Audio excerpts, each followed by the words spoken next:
24, as in 24 hours of IHSA football, day 2. The defending state champs are still standing, the Metamora Redbirds, and they take on first-time finalists Wheaton St. Francis. Next.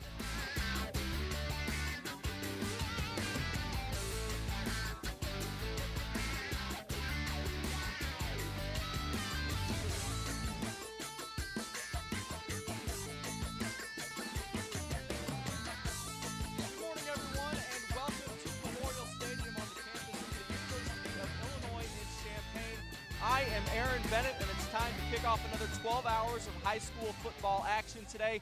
We start today with the 5A state title game. The defending state champion, undefeated Metamora Redbirds bring a 27-game winning streak into today's title game against the Wheaton St. Francis Spartans. The Spartans are 12-1 on the season. Let's send things up to the booth. Jim Covert and Tom Stocker, guys. All right, Aaron, thank you very much. Metamora back to defend their title, as you say. They're a team that lost 2 Division I prospects to the Big Ten last year.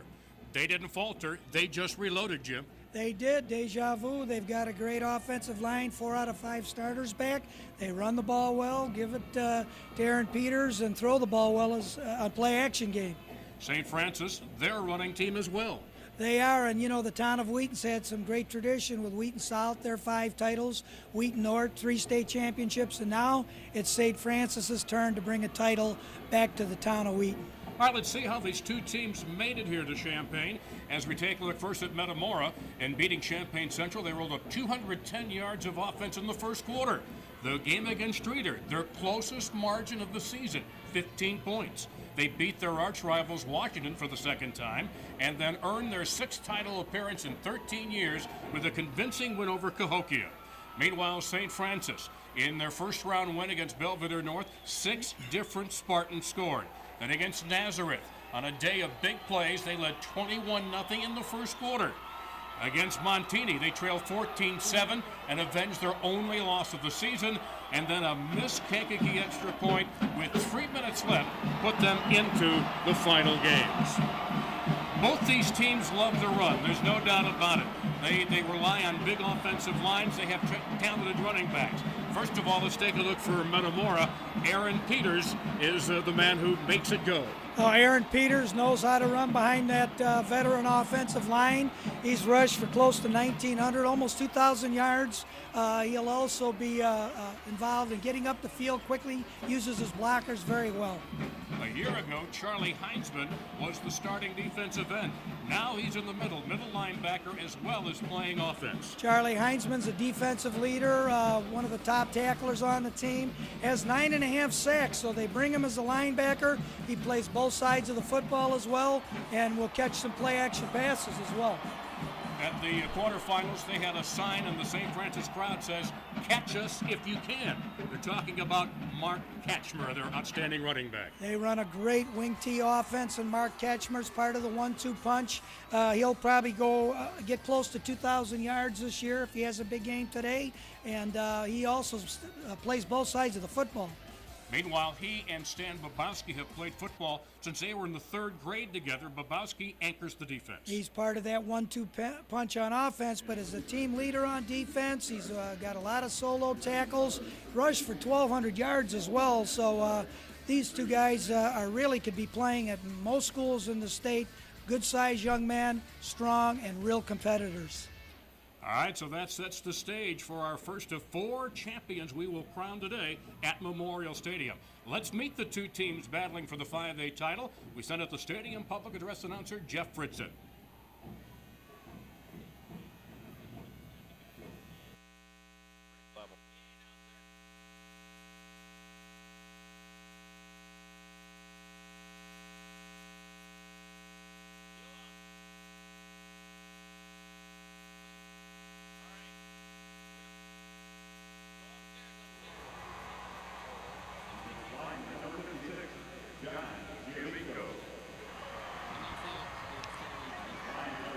A little technical problem. We'll go down and introduce the starting defense. Jason Lombardi at the defensive line. Connor Malloy is the starting linebacker. And Ryan Ferguson also as a linebacker, 6'1" senior. Stan Bobowski, we mentioned him, the 6'190" senior. Number 37 is David Safransky, a 5'11" senior linebacker. They run a 3-4 defense. In the secondary, number 2, Tony Vargas, a 6'180" junior. Ryan O'Donnell is a member of the secondary. At 5'11", 170, and a senior. Brett Robinson and then Mark Ketchmer rounds out the secondary for Wheaton St. Francis. A team that was 3-6 a year ago. Now let's meet Metamora head coach Pat Ryan. They won the toss, they'll receive. Here is the offensive line, started by Grant Harmon, the center. Aaron Peters, the running back, 6'180" junior. Dan Burke is a receiver, a flanker, a 5'8" junior. Cody Kanega, the 6'2", 215 senior returning starter from a year ago. Charlie Heinsman, the tight end, 6'1", 215 senior. Jason Randolph, the left guard, 6'2", 260 senior, a returning starter. Alex Corwin, a returning starter in the offensive line at 6'6", 245. The quarterback, the only sophomore to ever start for Pat Ryan, Michael Fay. Mike Vandeveer is a tight end as well. Right guard is Tim Thanum, a 6'2", 300-pound senior.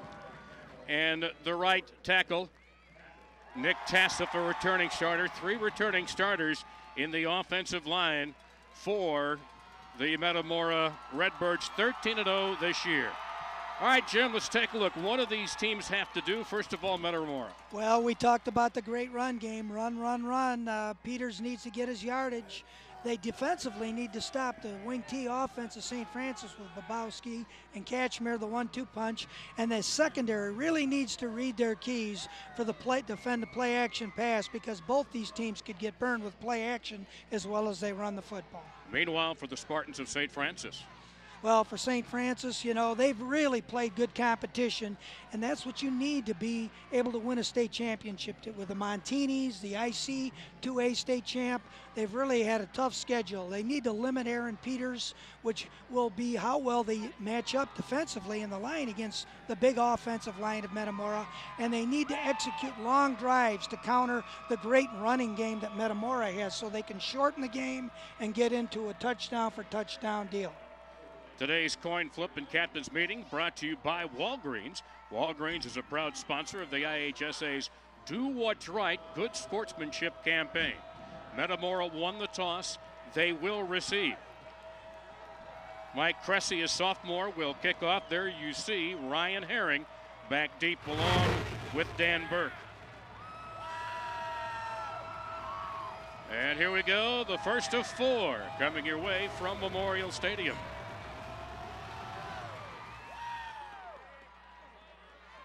Taken at the 11 by Burke. He hands off to Herring. Herring busts up the middle and is to the 32-yard line. I was wondering for a moment if Burke was going to wonder if anybody was going to come and get the handoff. 21-yard return. There's the offensive line, veteran offensive line with Corwin, Randolph, Harmon, Thanum, and Tassif. The backfield, the sophomore quarterback with halfbacks Burke and Kanega. Aaron Peters, their workhorse in the backfield, along with Heinsman and Vandeveer.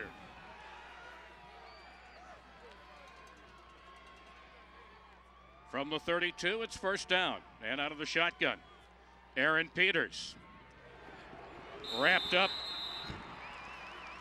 Right away, Mark Katchmer gets involved. He's a 2-way starter, and we see St. Francis's defensive line with Pfeiffer, one of their leaders, Ferguson, Bobowski, Safransky, and Malloy. Defensive backs Vargas, O'Donnell, Robinson, and Katchmer, who just made the tackle. Second down and 7. Humble. Fake gets it back, but he has nowhere to go. Drop for a little gain on the play, a loss of a yard, 3 yards in fact, back to the 32, 33-yard line. The Redbirds, of course, like to run that football, and this is not considered a play action down with 3rd and 9, so this is exactly what St. Francis wanted in the first series. We'll see what type of play Coach Ryan comes up with for the Redbirds. Metamora averages nearly 369 yards a game on the ground, but a passing situation here for the sophomore Fay. The quick out pass. Slowed up was Burke, eventually tackled on the play for no gain. Tried to get the long handoff going, and great team pursuit defensively there by the Spartans as Catchmer ended up finishing up the tackle there, and St. Francis of Wheaton's going to get outstanding field position here early in the first quarter. The quarterback, Fay, is their punter. And back deep, Catchmer and O'Donnell. That's O'Donnell, brought down immediately. And it'll be 1st and 10 in great field position for St. Francis at the 38-yard line, a 31-yard punt and a 2-yard return. That's exactly what Jesse Pierce, defensive coordinator for the Spartans, was hoping for from his defense. And now we'll see how the wing T attack of Coach Greg Purnell, how they do on this first series against a very tough Metamora Redbird defense.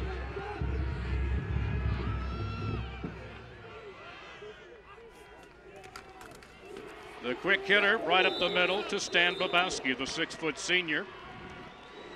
Came into the game with 1,200 yards. You know, you talk about Catchmer and Babowski as we take a look at the offense line that opened hole after hole after hole for them. Kalfas, Pfeiffer, Lombardi, Spatz, and Albert. The backfield records the quarterback, Babowski and Catchmer, with O'Donnell, Ferguson, and Robinson rounding out the offense. That 1-2 punch of Catchmer and Babowski may be one of the best 1-2 punches for any school in the state of Illinois. 2nd down. Here's Catchmer. He's Mr. Outside. He may go all the way. Nobody's going to catch him. A 58-yard touchdown run. Catchmer scores. 4.5 speed in the 40. We you know, he can break out on people. A great hook block as we watch that outside play. We'll have a chance to see it from ground level. Catchmer getting to the outside. A nice job by the line of hooking their men, and look at him go. He's 2-striding almost every 5 yards, which is a sign that he has outstanding speed. What a way to get started if you're St. Francis. If you had the butterflies and were intimidated by Metamora, now you feel a lot better. And the point after is good. Looked like it was partially blocked, but Mike Cressy hits his 56th of the year. Take a look again at the 58-yard touchdown run and watch the seal blocking on the left side. No doubt about it. And number 51 got a nice hook block. Jason Lombardi on that play. And Catchmer gets the ball on the outside arm. Of course, it's protected, and there he goes, really lengthening out his stride. What a way to get started if you're St. Francis Spartans. That's more than the entire rushing output for St. Francis as they were bottled up in that first half against Montini. You know, and with Babowski hitting inside, they set each other up. It draws the linebackers. You get the linebackers to draw up towards the line of scrimmage, and that cuts down on the pursuit to the outside play. You mentioned the jitters.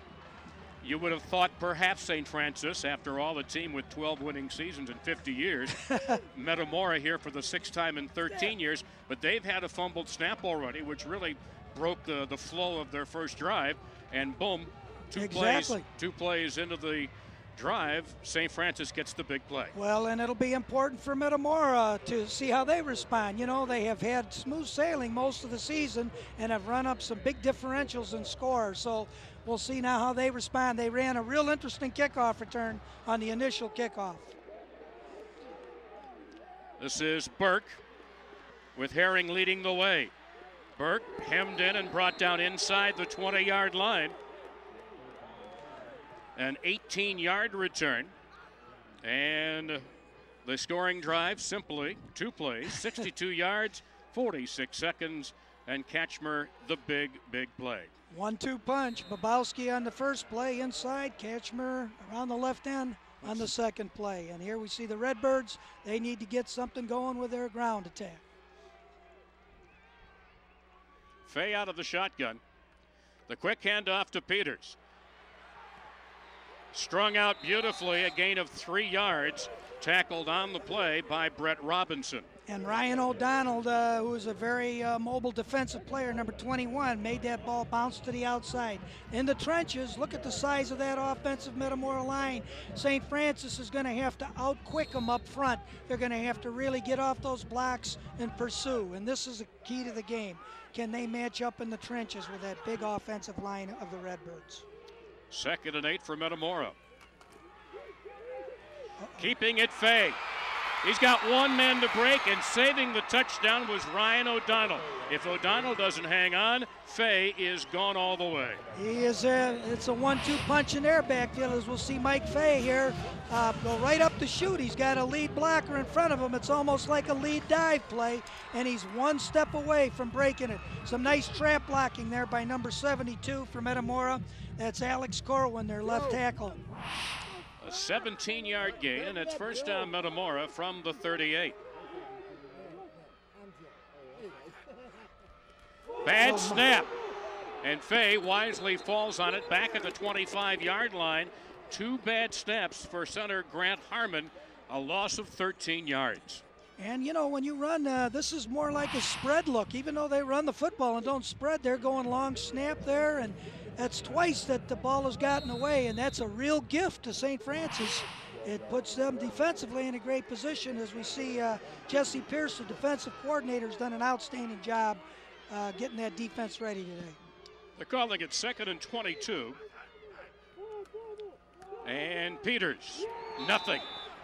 Hit immediately at the line, tackled by the defensive lineman Jason Lombardi. With a name like that, you better be a football player. Yeah, that's for sure. Probably a hard-nosed player. Lombardi's been real instrumental. He's also plays center on offense. He's a two-way player. Call it no gain, 3rd down and 22. We had mentioned that Fay was the first sophomore that Ryan has started at quarterback, and they threw him right into the no huddle right off the bat in the very first game of the year at Riverside Brookfield. They got trip receivers here down to the bottom and go motion to 4 quicks. The quick out to Burke, but he doesn't have any lead blocking, and he is surrounded by a ton of blue jerseys at the 28-yard line. A gain of 6, and it'll be another punt. It was a slip screen. They had trips out towards us and tried to get the receiver to come underneath, but great inside-out pursuit by the Spartan defense as Ryan Spatz, number 15, the linebacker, made one of the initial contacts on the play. And once again, St. Francis is going to get a short field if they handle a punt. Fay knocks it upfield. It hit him. Unbelievable. Metamora is going to get it back at the 48-yard line. What a break for the Redbirds. What can you do about that? You got your back turned to the punter. You're trying to block the guy going down the field. The ball hits you. Heads up recovery. That's the way the ball bounces, so to speak. Huge change of events here for the Redbirds. And we'll see if the Redbirds will capitalize on the break. That ball was punted way to the left and just happened to bounce and hit the defensive player, and what a recovery situation. Ball was recovered by Metamora Josh Kennedy. So they'll get it first down. Metamora fans are, this is an opportunity, just like they move the ball to midfield now. And real tough situations. We'll see what the mentality of the St. Francis defense is here. Just a bad break. They'll put it in play from their own 47-yard line. New life for the Redbirds.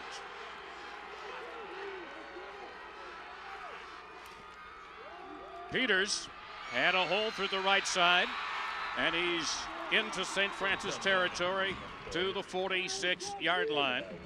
Big number 63, Tim Thanem there.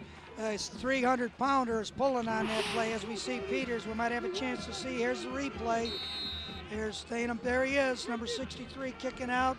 And Peters gets his shoulders and hips north and south and gets extra yardage. He usually is not brought down by the first tackle. 2nd and 3. Peters again with a hole. A first down and then some to the 38-yard line. Second time in a row, Ryan Donnell has had to come up from the secondary to make the tackle, a 9-yard gain and a first down. And they move Peters up closer to the line of scrimmage, as we see his 8-yard average. And when you move up that quick and you get a quick hit, the line doesn't have to sustain their blocks as long. And he's got a big offensive line coming off the football. Makes it much more difficult for St. Francis to shed and get off their blocks to make that stop. Peters very close now to 2,000 yards for the year. He'll get another. Nope, this is Fay keeping a good fake in the backfield. And Fay goes straight ahead to the 36-yard line. On the initial stop, Ryan Ferguson, the 6'1 senior. Nice play by Ferguson. They've got their hands full up front. As we mentioned, the differential, we're going to about 60 pounds a man up front. And so St. Francis is going to have to utilize and tighten their linebackers. Do you sense Metamora kind of getting their rhythm back on this drive? They're taking advantage of that big opportunity there with that recovered punt. Here is Peters slanting to the right side, and he carries tacklers with him to the 29-yard line, about a yard shy of the first down. And the initial stop made by Safransky. We're going to see Peters getting a lot of yards after contact here. A nice job of the lineman covering people. There's initial contact by number 21, Ryan O'Donnell, but Peters keeps those legs driving and gets 2 to 3, 4 yards beyond initial hit. Not usually good when you keep calling defensive backs making the tackle. No, that's right, but you know what? With St. Francis' scheme of 3 men on the defensive line, the linebackers and secondary, they got to move up, and the play-action pass is being set up as we speak. Now with the conventional snap, Peters drives behind a block to the 25-yard line. Led on the play by Cody Kanega's block. Great offensive line. I mean, when you have 4 out of 5 players coming back off last year's state championship team, these guys pull and trap. They're not just straight ahead blockers either. It's fun to play on the offensive line if you're a Redbird. You'll pull, you'll trap, you'll angle block. You do a lot of things up front. The Redbirds from the Middle Illini Conference now out of the shotgun again is Fay. Kanega's in motion. Peters hit at the line and driven back. Stan Babowski, the linebacker, comes up along with other help. Right, Wes Herwald, big defensive lineman, number 77, goes about 258, so they got a little beef in there to match up with that big Metamora front. And, you know, we haven't seen a play-action pass yet, but sooner or later we will.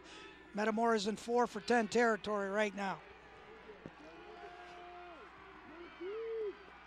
Wideouts left and right. Peters has a hole to the 20 and stopped by Babowski at the 18-yard line, and looks like he's got enough for the first down. Well, Just shy of the first down. Michael Fay handed that ball off and then actually faked the slant in pass, kind of to draw linebackers to that. That left side they're really testing right now, and doing a great job of coming off the football in the trenches. Big 3rd and 3 coming up. They'll go, they've got 2 downs to get it.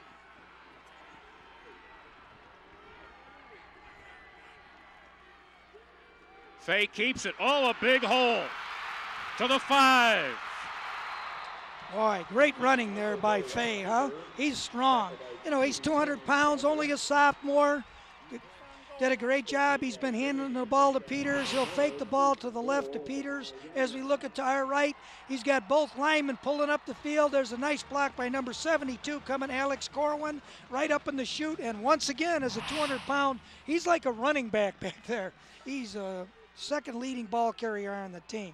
It's almost as if that turnover on the punt has been a wake-up call for the Redbirds offense. 1st and goal. Oh, fumble. Fumble, and it's fallen on by Fay. Wow. Just ahead of Ferguson. Can't have that. That's for sure. Tim Thanem was again pulling out number 63. We'll see the replay, and there's a reverse out. It looks like he didn't get the ball in there, and they're very fortunate, the Redbirds, to recover that ball.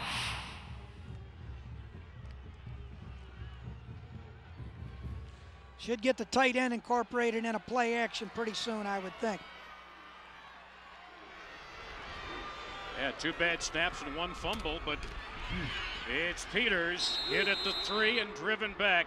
Some serious contact there from Lombardi and O'Donnell, along with Ferguson. Number 77, Wes Herwald. Yep, we got Ferguson on that. Here's Babowski coming up. Number 35 is getting blocked, but Ferguson right there with O'Donnell, a host of tacklers, and Stan Babowski comes off this block.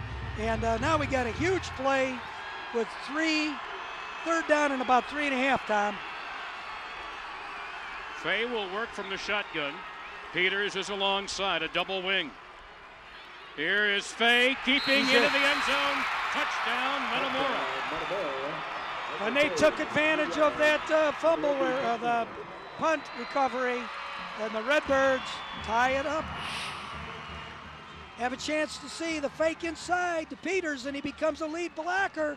That's like a lead dive play, and Kanaga also in there as a lead blocker behind that right side. You've noticed on just about every successful running play for the Redbirds, they've had a lead block, either a pulling guard or one of the backfield members. Here's the point after by one of the best, and it's blocked. Brennan Van Meegem's point after is blocked. It is 7-6, under a minute to go. Let's take a network break.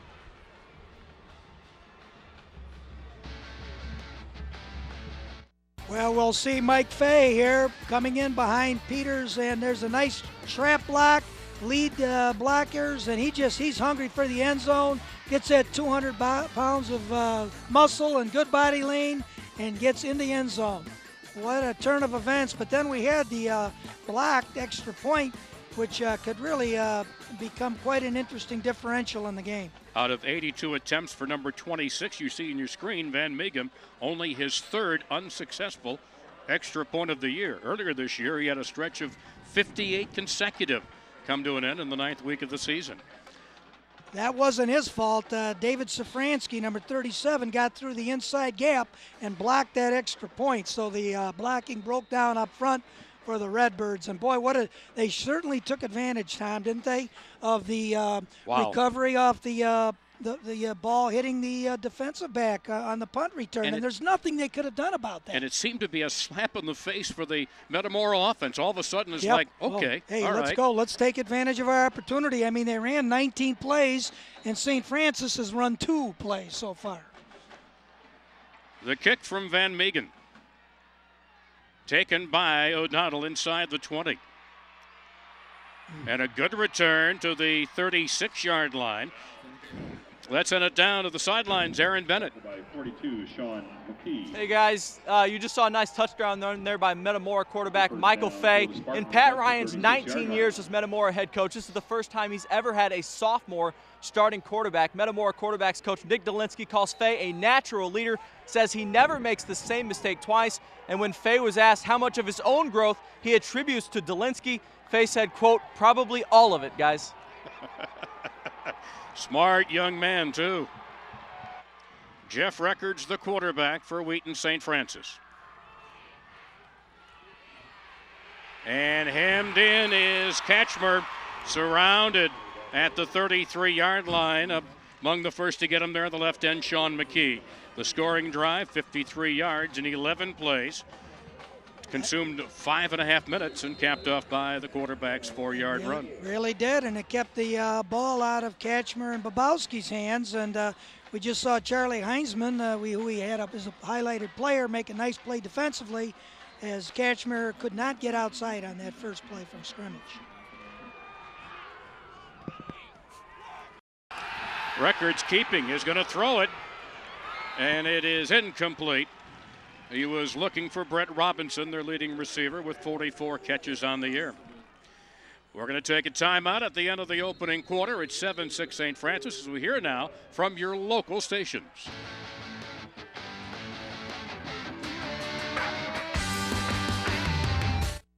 Second quarter about to start.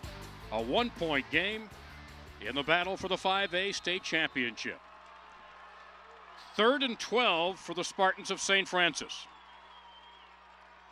Catchmer gives to O'Donnell on the reverse, and O'Donnell's got room to run. First down and more to go. Out of bounds at the 38-yard line. Mike Vanderveer from the line eventually bumped him out of bounds, and a huge gain on the play.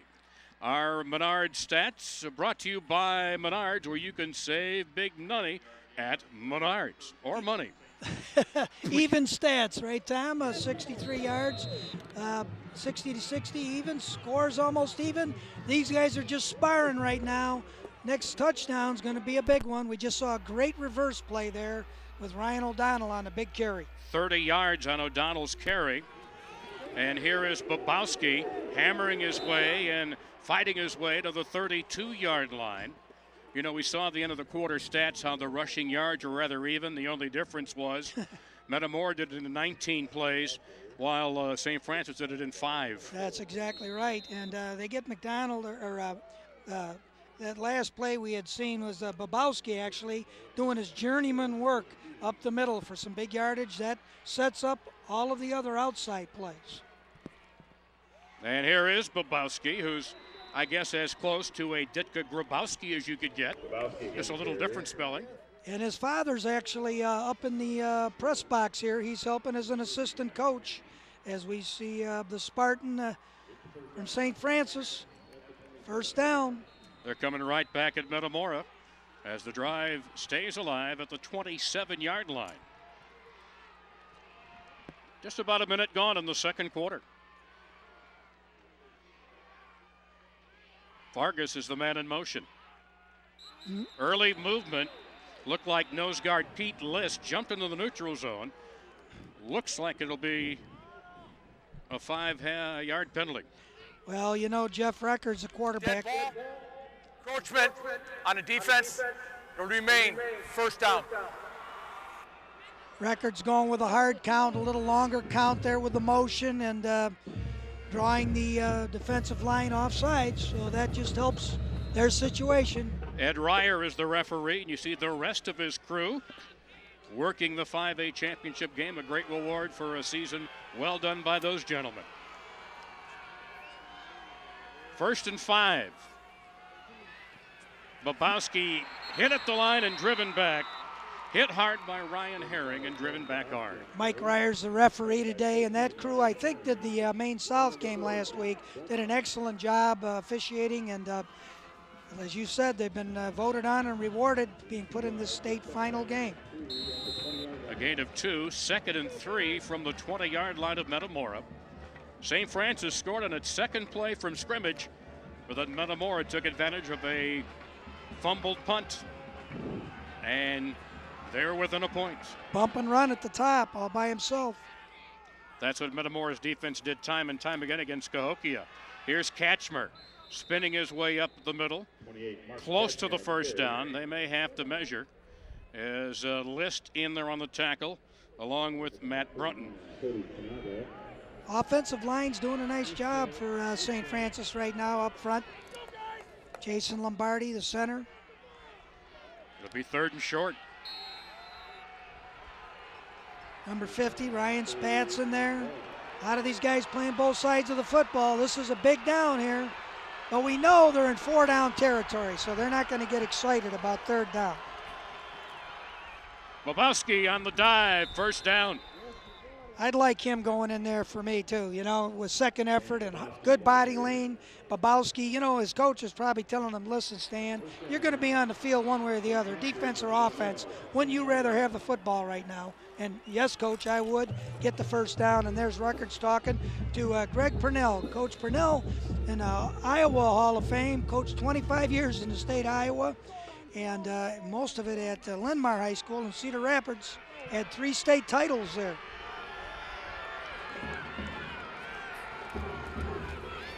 Katchmer Nice.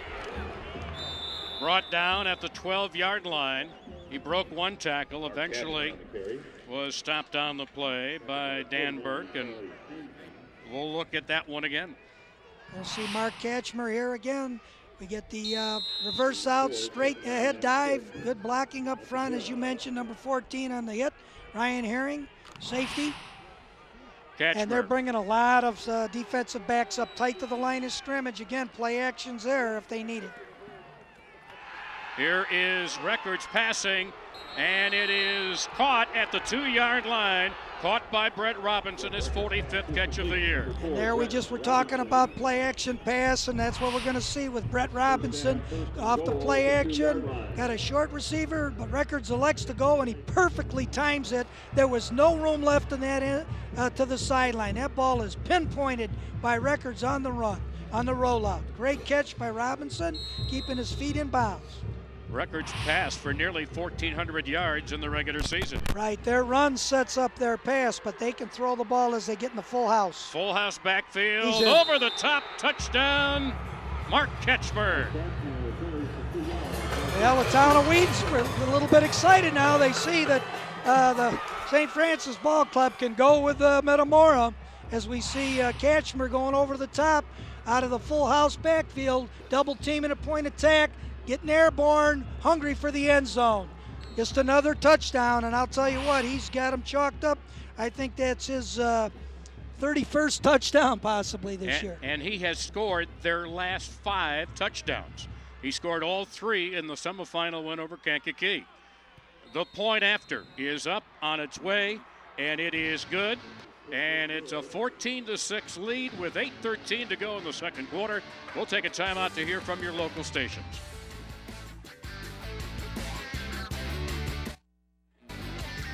Well, they cleared Mark Ketchmer for takeoff at Willard Airport as he scores his 2nd touchdown of the game.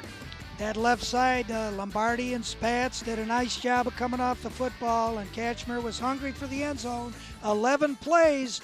That's a little bit more like it because it consumes time, and that can shorten the game, and that's a good thing if you're trying to hold up against a Metamora team that has pretty much been untested this year.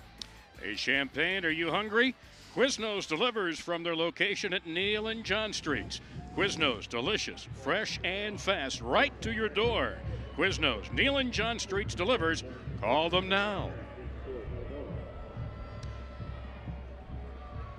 Well, I don't think you had to worry about any more jitters from St. Francis if they had any at all. After all, they played Driscoll, Montini twice. They beat one of our state champions already, Immaculate Conception, earlier in the year. Handily. Here is the return by Herring. Nice job by number 27, Ryan Ferguson. On those specialty teams, they have quite a few of the starters because they don't have as many players at the 5A schools, so they get a chance to do a good job on the specialty teams, which, as we all know, is a third of the football game. A 22-yard return sets them up at the 35, 1st and 10. This one could wind up being a shootout. See which defense is able to stop the other's running game first. Here's Fay. He's going to keep.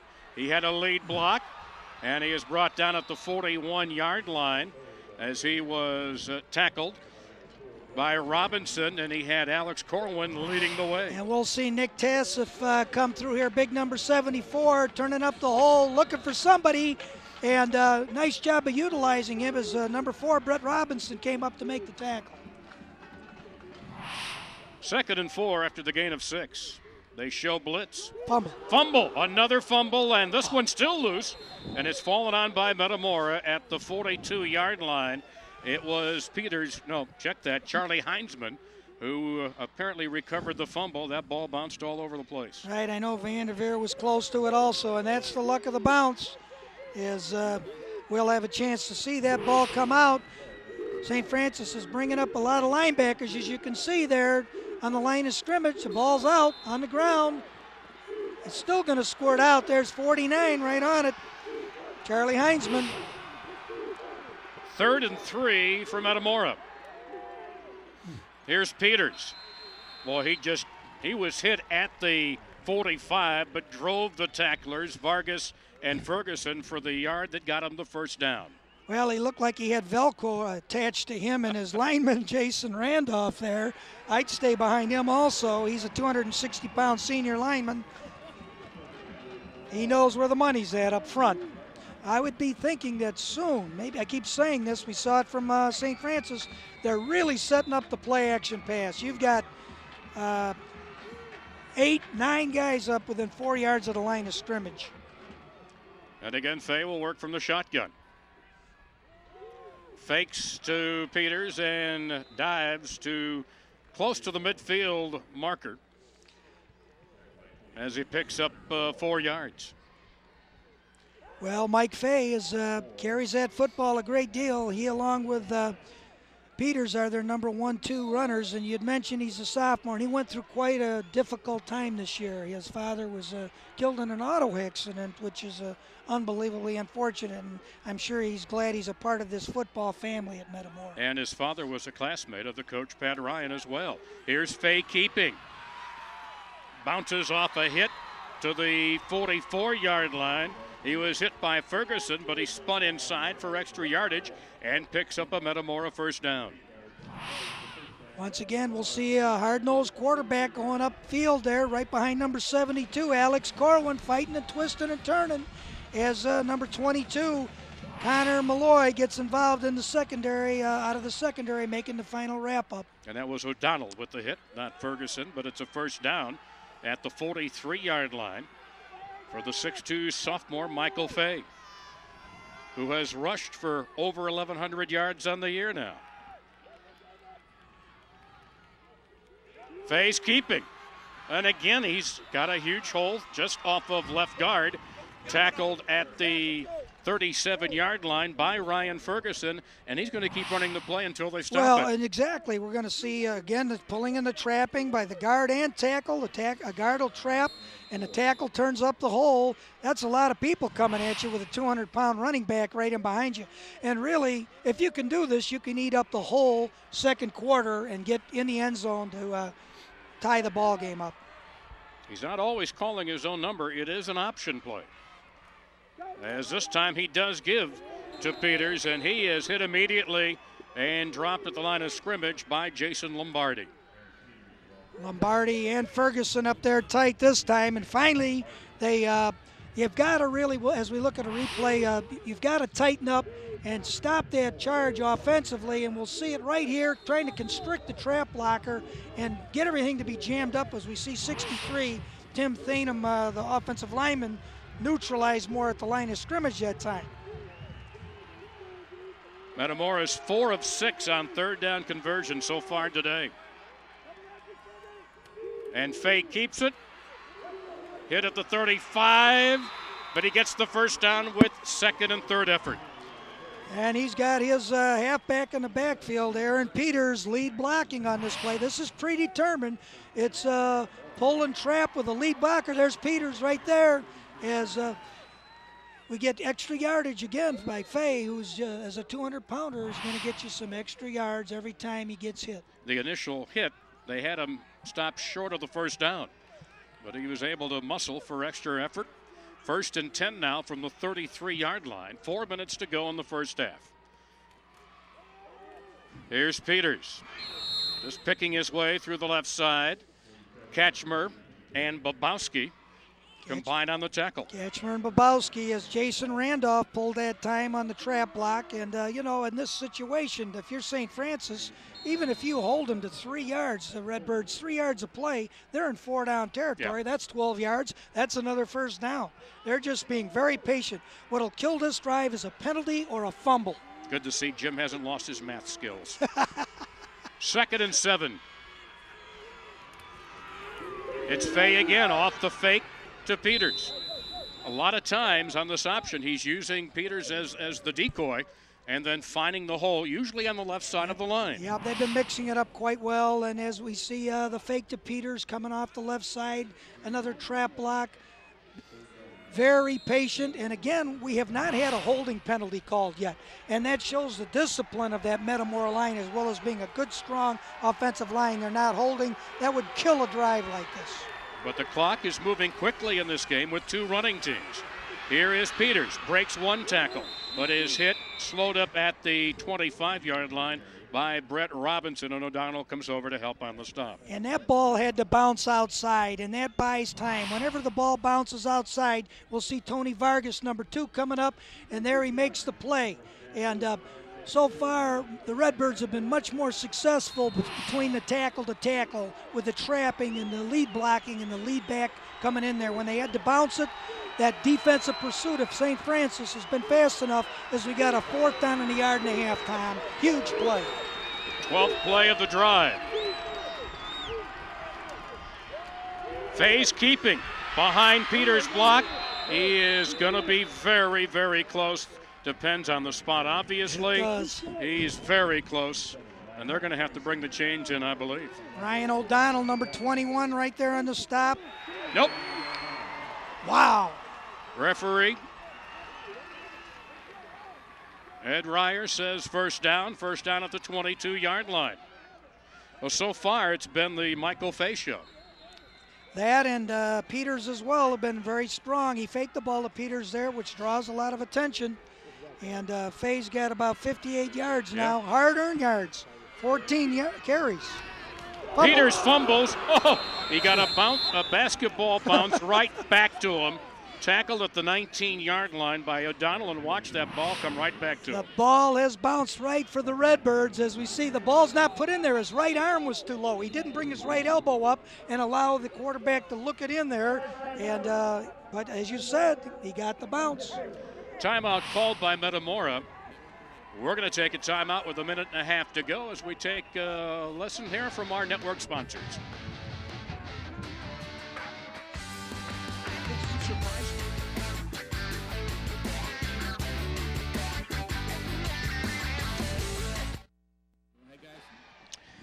Late in the second quarter, a big 2nd down and 8 coming up with the clock winding down here in the first half.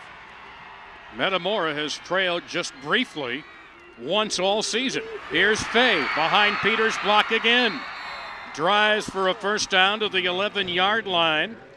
Also helping him leading the play was number 7, Luke Iyer.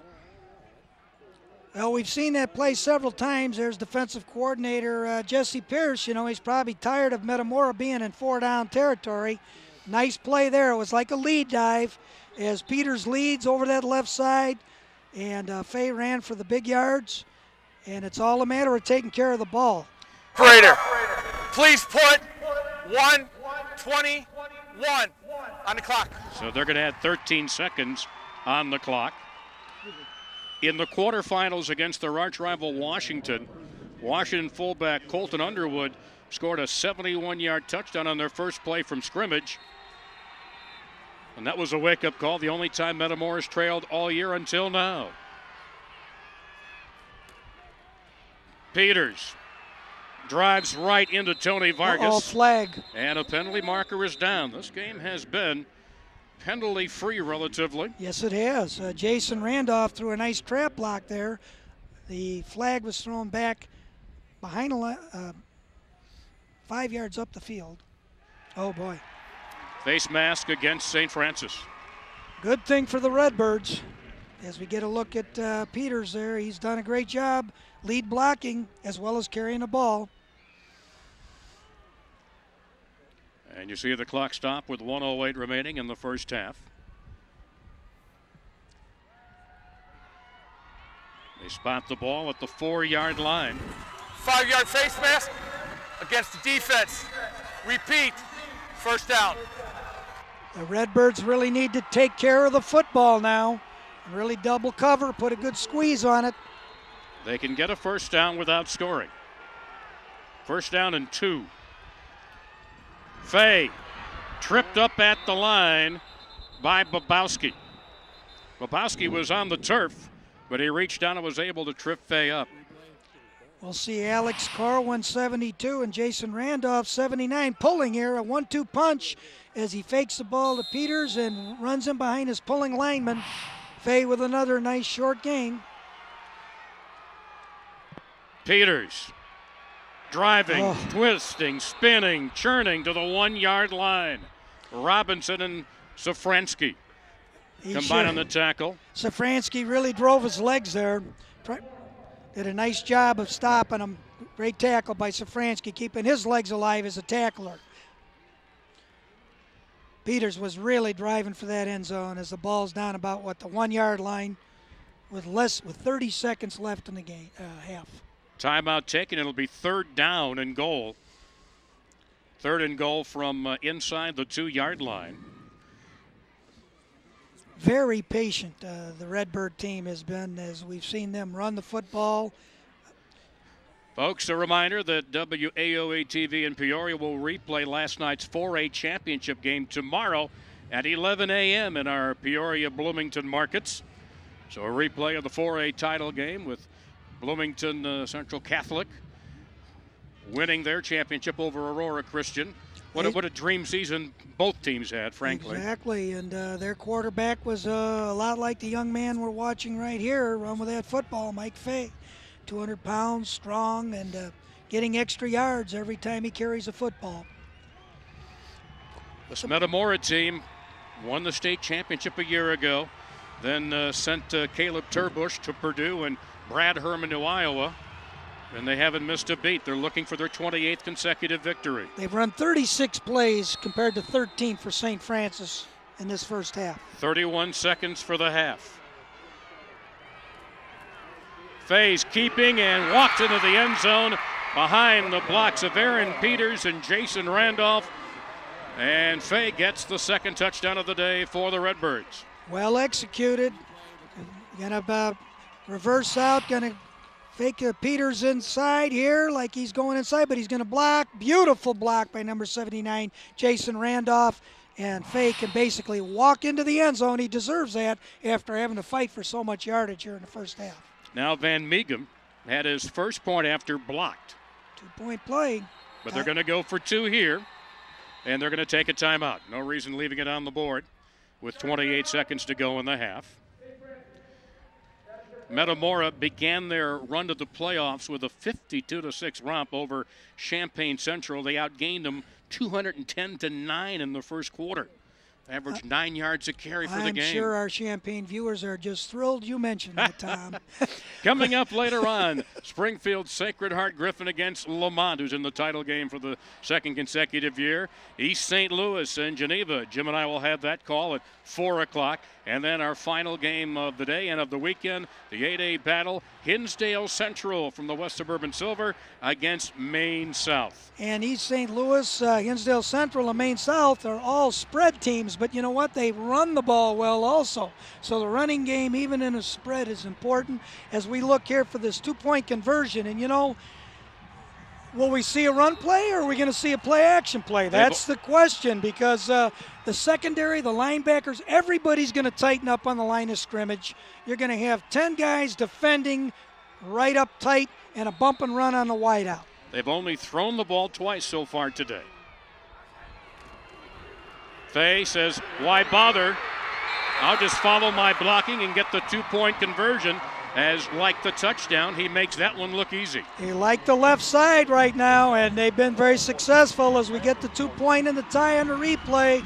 As Michael Faye hits off the left side. Once again, another pull by Jason Randolph.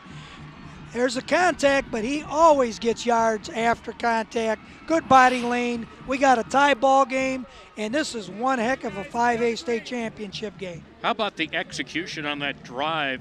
Not just by the ball carriers, but by the blocking scheme, the pulling guards, the fullbacks, and all who have come up there.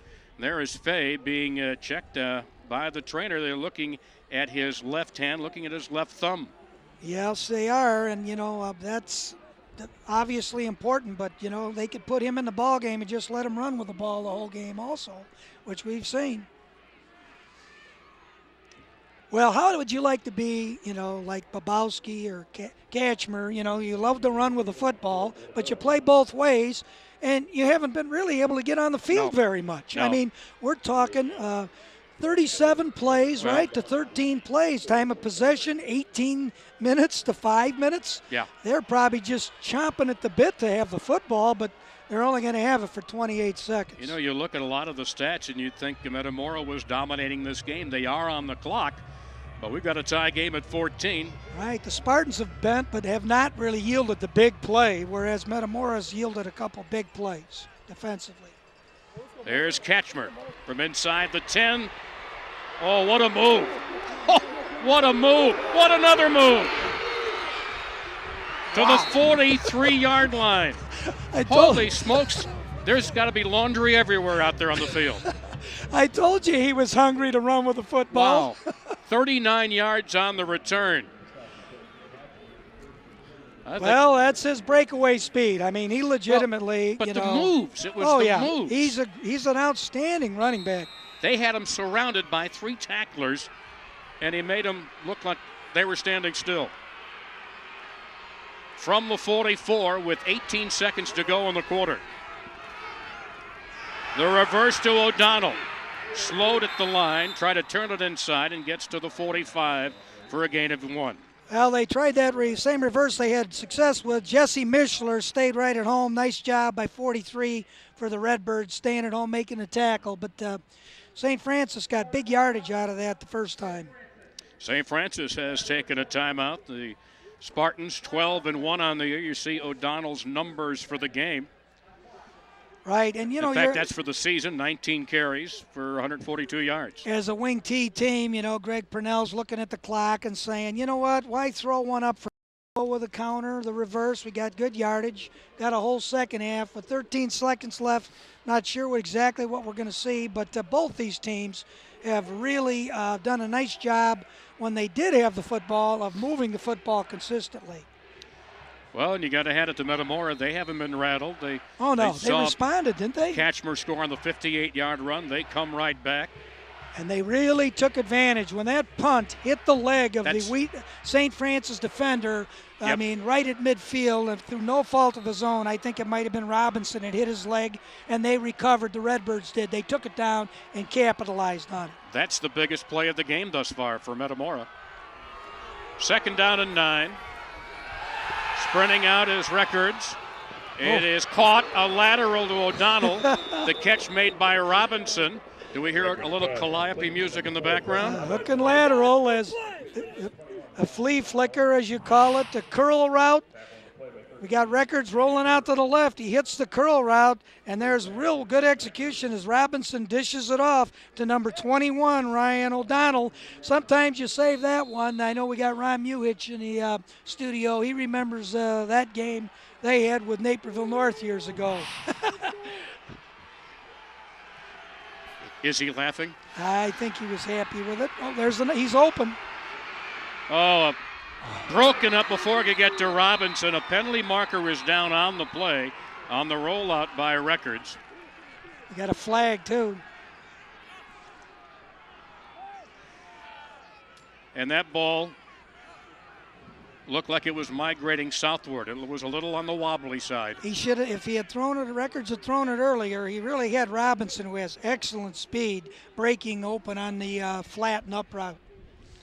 Clock shows 1/10 of a second left.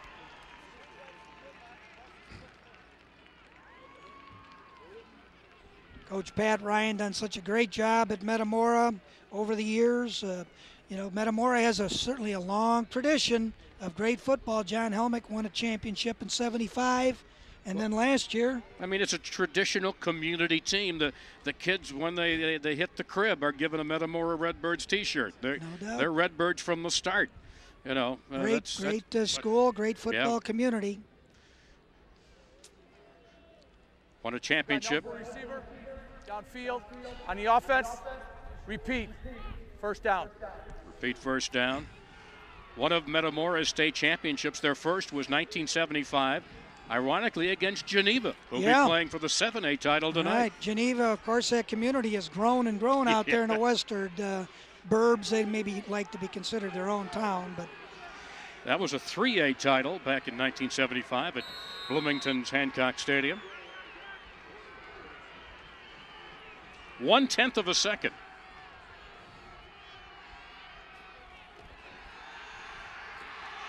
Records just throwing it up. He's got Catchmer open, and at the last moment, Herring broke in on the play and broke up. He was by himself. I'll tell you what, they can air it out. You know what? The second half, we might see a little mixture of the play action and the passing game along with a good running game. Great first half. A heck of a first half. A key turnover on a punt play for St. Francis, capitalized by Metamora. Metamora showing some problems in handling the ball with fumbles and bad snaps early, but they storm right back, and they've dominated the clock in terms of possession for the first half, as we are tied at 14 all here at Memorial Stadium in Champaign, and we'll send it down to the sidelines and Aaron. Hey, Coach Pat Ryan, this team has been able to match you punch for punch like not many teams this year have done. How big was it to get those 8 points on the board and get this one tied up before halftime? Well, there's no doubt getting the score in before the half, but, we had them third, and we wanted to get them in the long count, and they still made a couple plays. I think it took us a little time to adjust to their quickness off the ball. We'll make some adjustments in the second half, and we got to keep running the football, sneak in a pass or two, and get a couple stops. I mean, if we could just keep running the football and keep scoring, hopefully we'll get them stopped once and get it. You got a very veteran team that have been here before. They know what it's like to play here on this turf. Have you been pleased with the way they've held their composure so far? Well, it didn't go exactly the way we planned. They scored right away. But, yeah, our kids will battle. Their kids will battle. It's a heck of a football game. Thank you, Coach. Good luck in the second half. Thank you. Guys, back to you. All right, Aaron, thank you very much. All right, halftime coming your way from Memorial Stadium with the game tied at 14, as we'll hear from your local stations, followed by your network sponsors.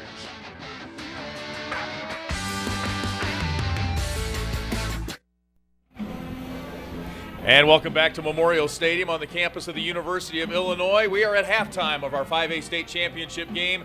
Metamora and Wheaton St. Francis tied 14 all. And a good morning to you from Champaign. I'm Lee Hall, and we are joined here at halftime by, on the far end, Ron Muhich, head coach at Wheaton Warrenville South, Paul Parpet to my left from Addison Trail. And gentlemen, very close game. Very unusual to see Metamora fumble the ball. They fumbled the ball 3 times. They got them all back in the first half. 2 bad snaps. This is a team that only fumbled the ball 8 times all year. Well, at the beginning when we saw the fumbles, Wheaton St. Francis could have had the ball in some pretty good field position, but the ball bounced the right way from Metamora, and the way I think that kind of kept them in the game. I also think that the tension of the game is the fact that St. Francis got out in front, got an early lead, maybe surprised the returning state champion, put a little pressure on them, a little bit of ball mishandling as they started the series. Yeah, Michael Fay, their sophomore quarterback, done an outstanding job all year, but he wasn't the starting quarterback a year ago on this field. And when you talk to players and they come down here for the first time and get out on that field, it is a little bit different than Friday nights at Malone Field for the Redbirds. Well, I think the advantage at the beginning goes to Metamora because they've been here before. And Wheaton St. Francis, this is the first time that they made it down to the state championship game, and it is a little bit of an experience. And once the game settles in and the kickoff happens, I think they kind of get their legs and their mind back in the game, and I think everything is equal. It helps to take that opening drive on the second play, run it around the end, and go 40-some yards for a touchdown. And that's what I think helped St. Francis get into this game and get started on the right foot. Metamora had only trailed for about 15 seconds the entire season. They come back after trailing 14-6, and they are tied now 14 all at the half. We'll have more for you coming up on our halftime show from Memorial Stadium after these local messages.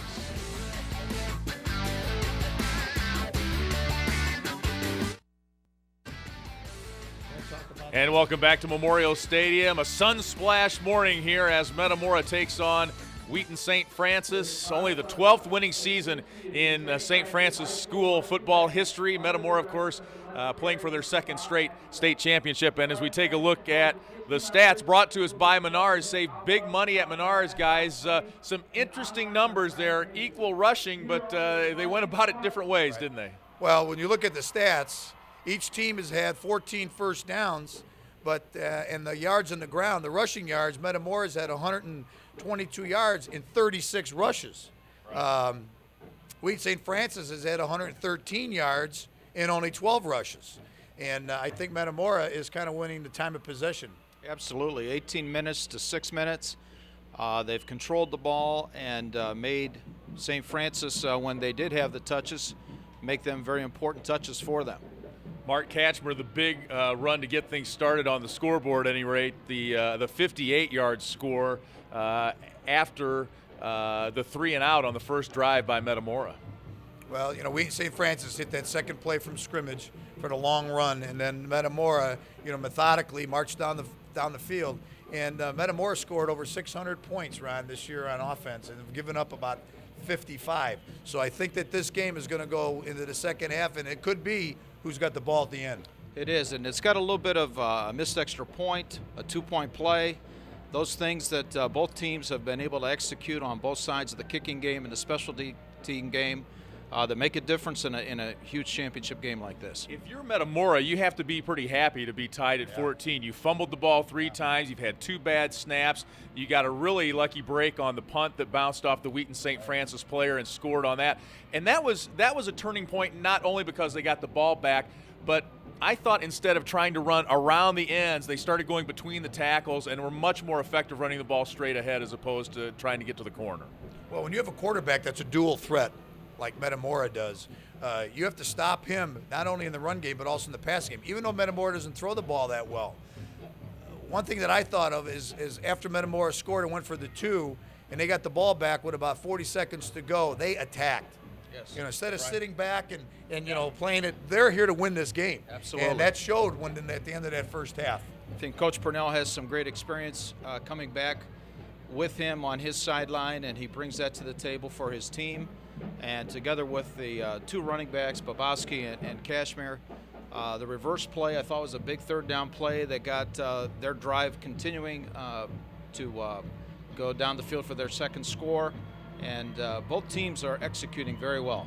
Well, Tom and Jim talked about this right at the end, and you mentioned that they attacked. Not only did they attack, they threw the ball down the field, and they got some guys open. The Metamora defensive backs had to make some pretty big plays to knock the ball away at the last minute, but they had guys open, and that may be something to look for second half. Right. Yeah, and a former player of mine from Addison Trail, Jesse Pierce, is a defensive coordinator for Wheaton St. Francis, and he's going to have his hands full trying to stop that potent Metamora running game in the second half. Absolutely. I think the fake boy is a big sophomore. I would love to have a sophomore that size running the show. That's right. And Peters has done a great job for hard-fought yardage. When you add the play-action pass for both teams, I think you're going to see an interesting second half when it comes down to getting those first downs. All right, Ron Muhich, Paul Parpet, I'm Lee Hall. We will be back at Memorial Stadium after these local messages. We're at halftime, tied at 14.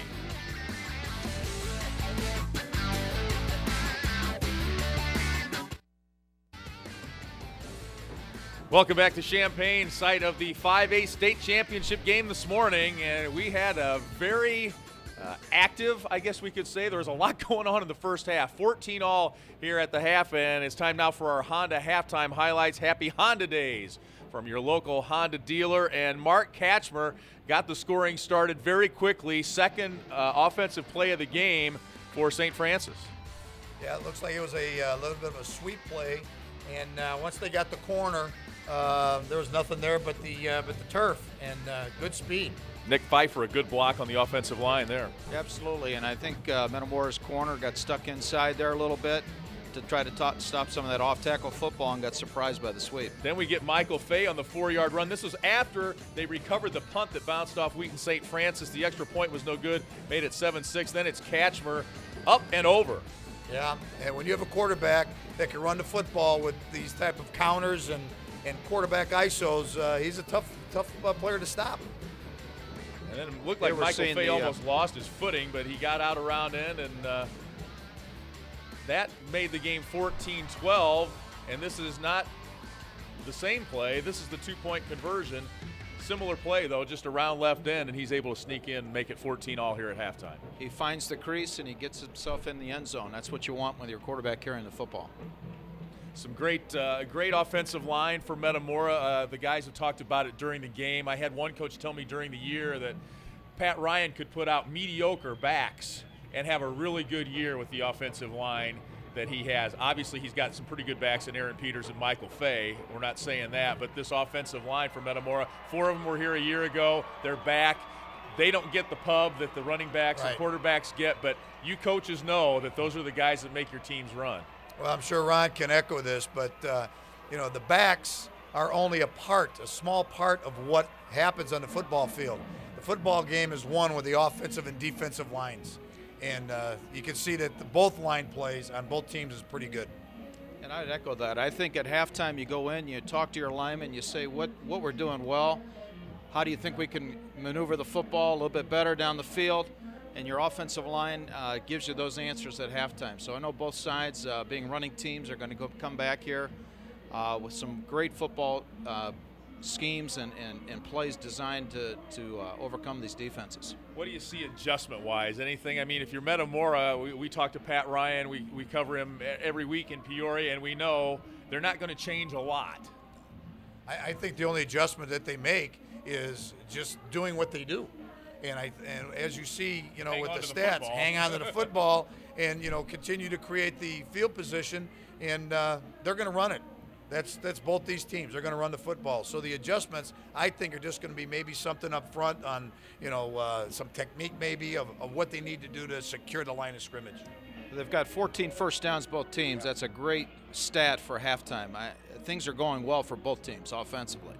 I think maybe the adjustments might happen on the defensive side. How do we slow down some of these first down gouges that are happening on the run game, and maybe find a way to get it into a 3rd and long, which makes that forward pass something that they're going to have to try to do.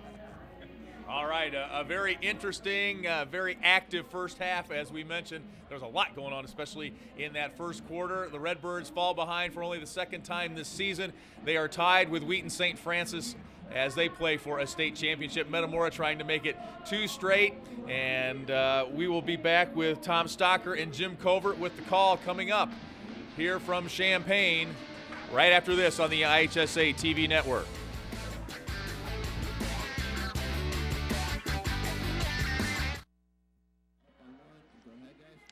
And welcome back to Memorial Stadium as we are deadlocked at 14 going into the 3rd quarter. Jim, let's revisit the keys to the game and see how these teams are doing. And first of all, well, guess what? They're running. They certainly are run. And I'd say they're doing a great job there. They have not really stopped the 1-2 punch of Kashmir and Babowski.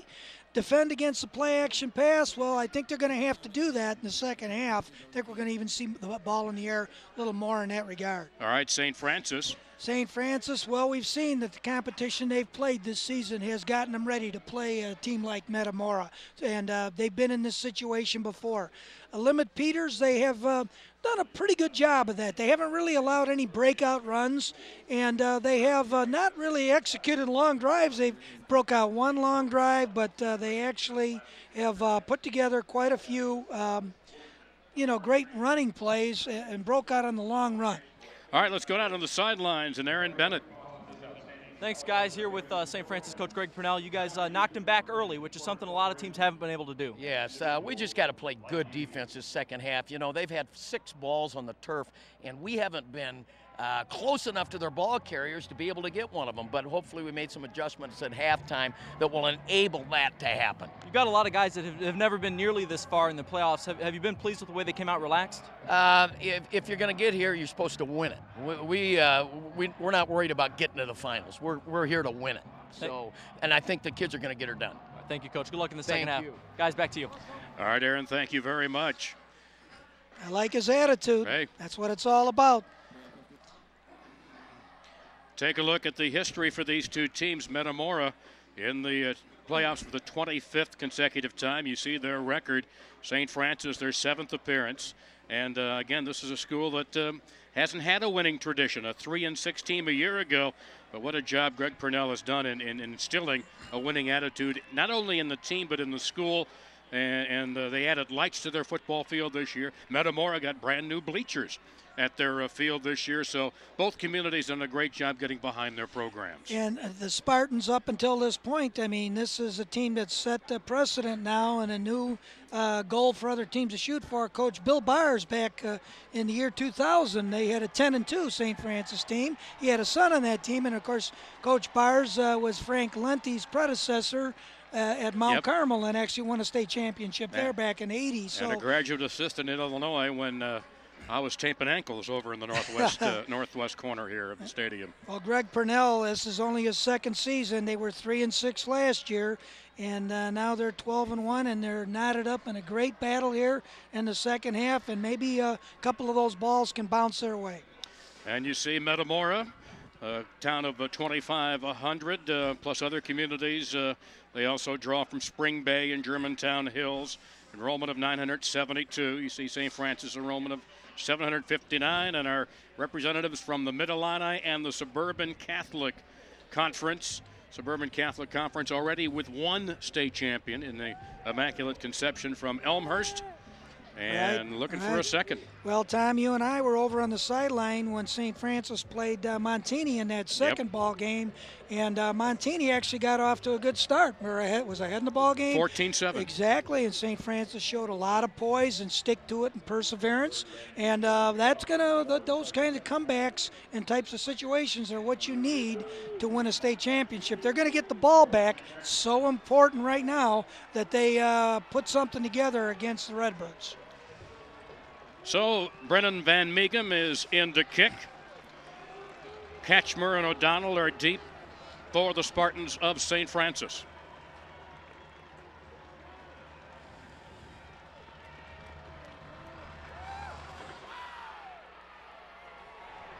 O'Donnell goes to the end zone and will automatically come out to the 20-yard line on the touchback. Nice kick. Great kick.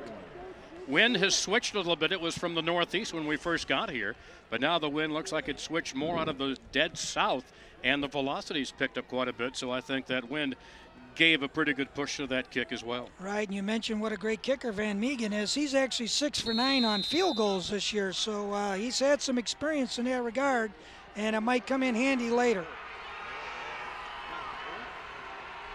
From the 20, it's 1st and 10.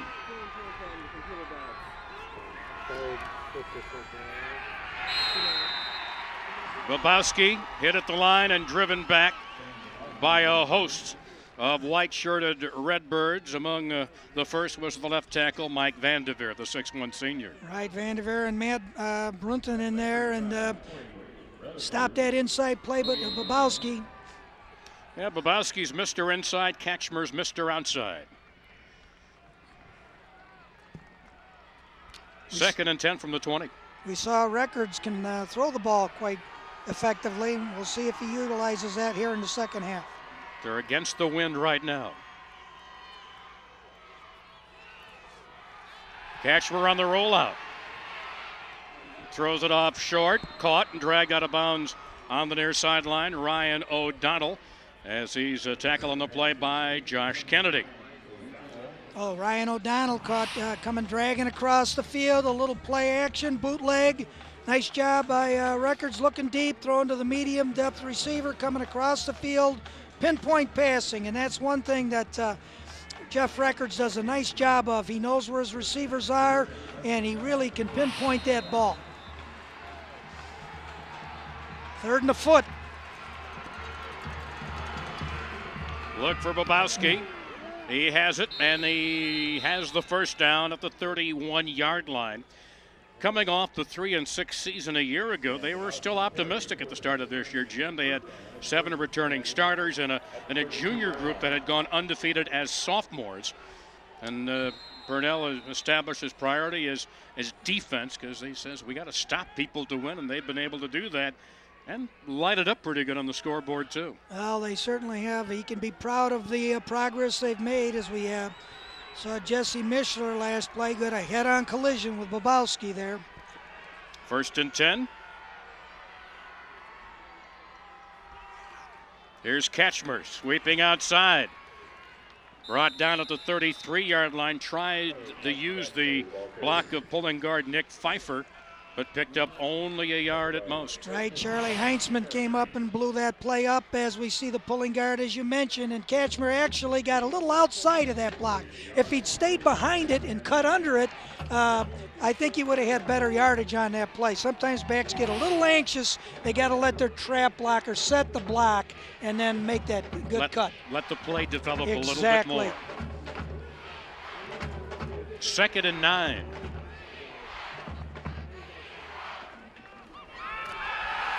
Records comes up firing, and it's caught by Tony Vargas. Vargas, who had a 35 touchdown run against Belvedere North the first week of the playoffs. Tony Vargas, number 2 here. He's in the wing back position on that same side. A little dump off into the flat. very well covered, but that pinpoint passing again, just a little window to get the ball in, and you know, it's when you got a running back like Babowski or Kachmer faking in there, it's going to draw a little linebacker attention. 3rd and 4 coming up. Big play here, Tom. Records is 4 of 6 right now for 35 yards. Sweeping is Kachmer. He is stopped way short of the first down. He is hit initially by Mike Vanderveer and helped by a couple of other Redbirds, and it'll be 4th down. Big stop there. Charlie Heinzman again, one of our players of the game, number 49, was in on that one as well. We see the buck trap series, 61 pulling. Kachmer tries to go outside, inside out pursuit by 49 Heinzman, and over the top hit by Vanderveer, as you mentioned, Tom. Vargas will attempt only the 2nd punt of the game. Vargas, who averaged 32 yards a punt on the regular season, punting against the wind. And, that one, that was picked up there, and they're going to blow it dead. They're going to blow the play dead. Wow, I don't know. Let's see. I hear whistles all the way back. Yep. Didn't hear him at first, though. Let's see. We're going to have to get an explanation on this because I didn't hear a whistle initially.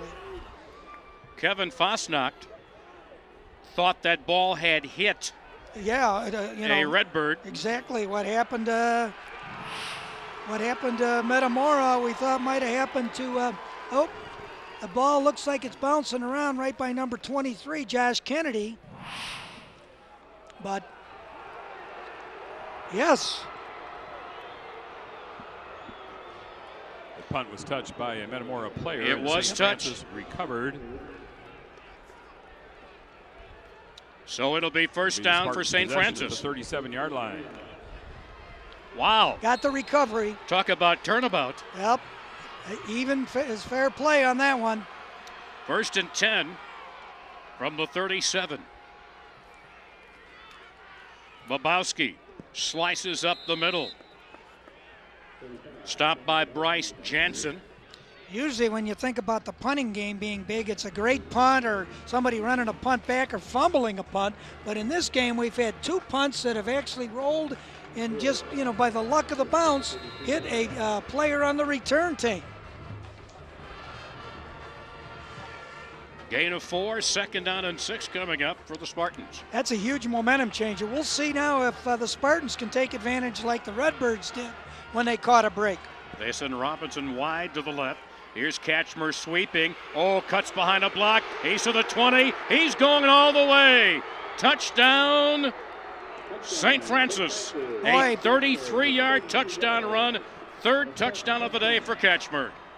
Excellent play. Nick Pfeiffer was out pulling on that play, 61. They were on balanced line to the left side. Had only 2 blockers to the right. Kachmer finds a running lane and gets north and south. And once he breaks out, you're not going to catch him from behind. It's not too often a touchdown has been scored against Metamora where nobody's touched the running back. Nobody touched him. No doubt, and Greg Purnell says we need to get a break or two and pick up a ball that's been fumbled or touched, and they just finally got one. Whistle stopped the play. The kick was made, but it will be redone, I fear.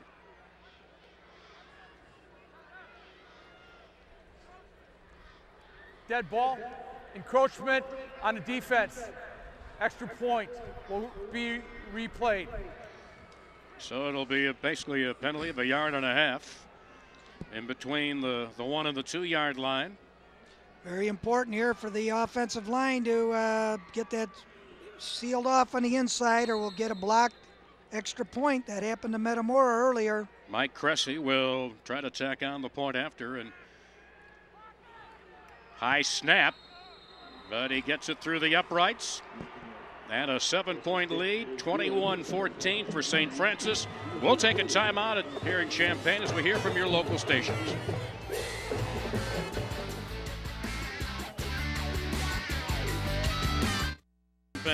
Let's go to the sidelines for an update from Aaron. Team is one of the more optimistic teams that you'll ever see. In their quarterfinal game, they avenged their only loss of the year to Montini by converting 4 Montini turnovers into 4 touchdowns. That's how you win playoff games. Tailback Stan Babowski said that game wasn't a revenge game. He said, at this point, it's just about surviving and advancing. We just had to win that game, and guys are doing the same thing today. You're right, Aaron. In fact, they lost in the regular season to Montini. The week after, they scored maybe one of the most biggest landmark wins in school history by beating 7-time defending state champ Montini, Driscoll, the week before. Then came out flat against Montini the next week, but avenged that loss in the quarterfinals.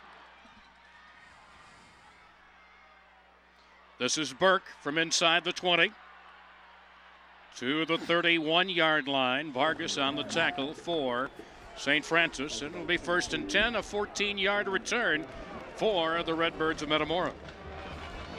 Well, we'll have a chance to look here. 2 plays. They've hit some big plays, the Spartans have, and only 44 seconds of time elapsed. And now the key for St. Francis defensively is, can they slow down this high-powered running game of Fay and Peters of Metamora?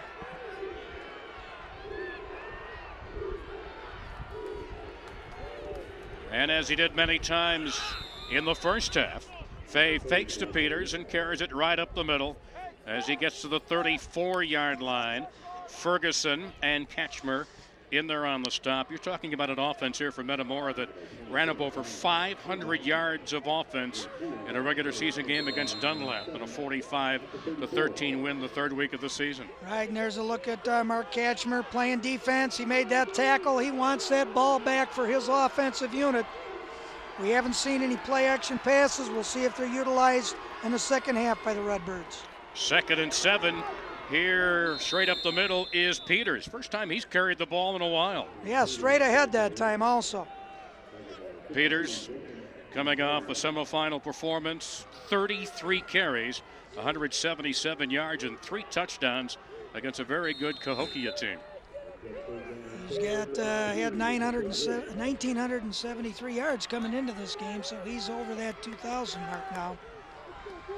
But all they're thinking about right now is 3rd and 3 and getting the first down, because if they don't get it, they'll probably have to punt. Double tight end with a wing back on the left side. Fay keeping behind the block, got the first down to the 43-yard line, following again a couple of good blocks, including one from Aaron Peters. That's their bread and butter play to the left side. It's the fake inside roll out with Fay. Peters blocking as a lead back, and again they like to run behind Jason Randolph, number 79, on that left side. Well, you talk about a game where we have just seen textbook execution on the blocking in the running game from both of these teams today. Here's Peters. Breaks through the line to the 49-yard line. He just kept the legs moving and kept churning to the 49-yard line. He broke a tackle right at the line of scrimmage there. They had a shot at him, but we'll have a chance to see him get squared up. Peters runs to the inside. You'll see Babowski come up there, 35. What a scrum to the inside. There's a lot of blue jerseys on him, but you know what? He got about 6 yards on that carry. You get 6 yards on first down, you're looking at really controlling the football and moving down again for another score. 2nd and 4 from the 49. Fay's going to pass. Looking downfield, off the fingertips of Luke Ierger. Wow, I'll tell you, that's the play action we've been waiting for. They've been setting it up. Brett Robinson was on coverage, number 4, as the ball goes deep to Lorger. And we see the ball, he's going for the high post. A lot of ground covered as the ball was in the air by Brett Robinson, because he did have a couple steps on him, and that's why we're right off the fingertips. That was a well-thrown ball. Robinson just a tad late on the coverage. 3rd and 4 out of the double wing. Here is Peters.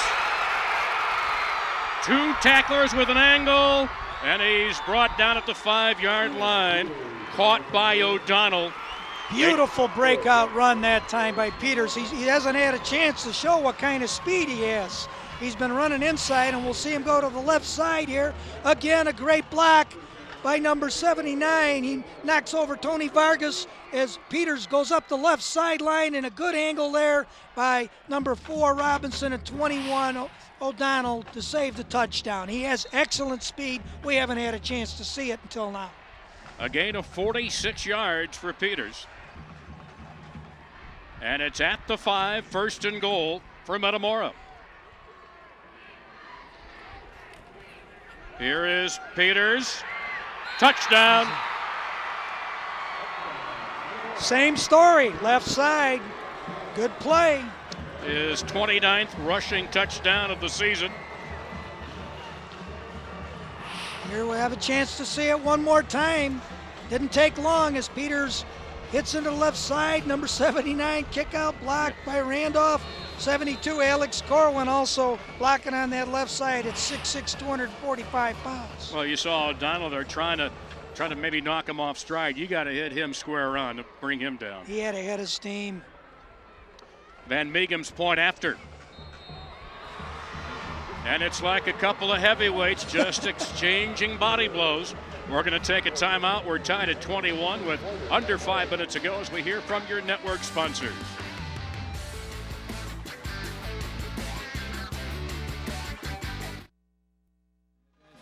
Let's watch Aaron Peters' 11th touchdown of the playoffs. He's running into that left side as we see Tassif pulling 79.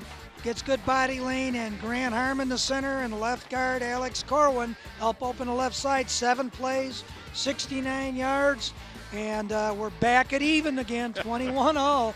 Like you said, a couple heavyweight boxers, maybe even middleweights. Yeah, just slugging it out right now. Each team giving as much as it can. Right back.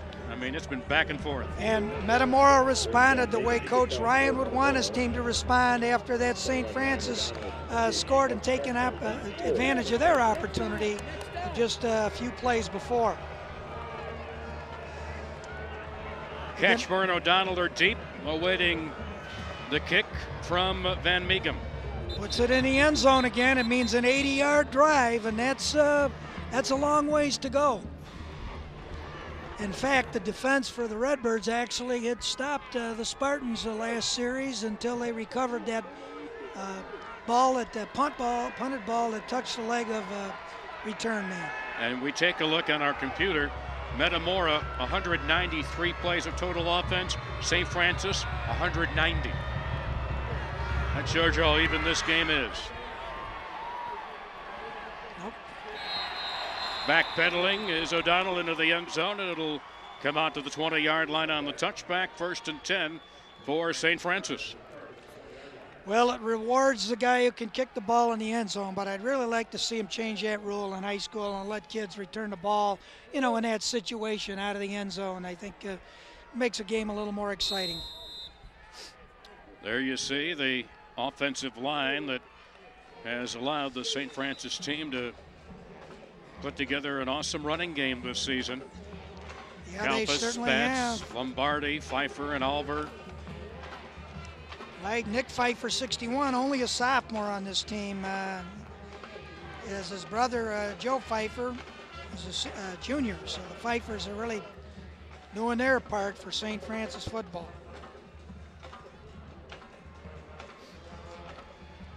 Greg, you could tell Greg Purnell's been in a championship game before, too, because he said you come to win it. He was in 5 title appearances in Iowa that we mentioned at Linn-Mar and Cedar Rapids. They had 3 state titles back in 85, 89, and 90. And, of course, Metamora guys know what it's all about. They were on this field last year in their win over Morris, 17-14. Got an equipment timeout on the Metamora sidelines, and they're going to go ahead and take a timeout. They're going to charge him with a timeout.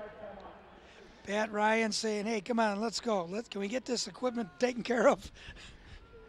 Well, it's on Peters, and so I think they want to make sure he's sure. got everything where it's supposed to be. He's worth a timeout, that's for sure. 4:53 left to go, and we'll remind you again that our Peoria outlet, WAOE, will replay last night's 4A championship game tomorrow at 11 a.m. for our Bloomington and Peoria markets. The Bloomington Central Catholic Championship game will be replayed at 11 o'clock on WAOE out of Peoria. Well, any of the teams that are watching this, guys who played yesterday or the upcoming games, Tom, they certainly, I'm sure, look at these two teams and think what outstanding blocking and running games they have. You saw the Biefeld Athletic Administration building as we remind you, hey, Champaign, are you hungry?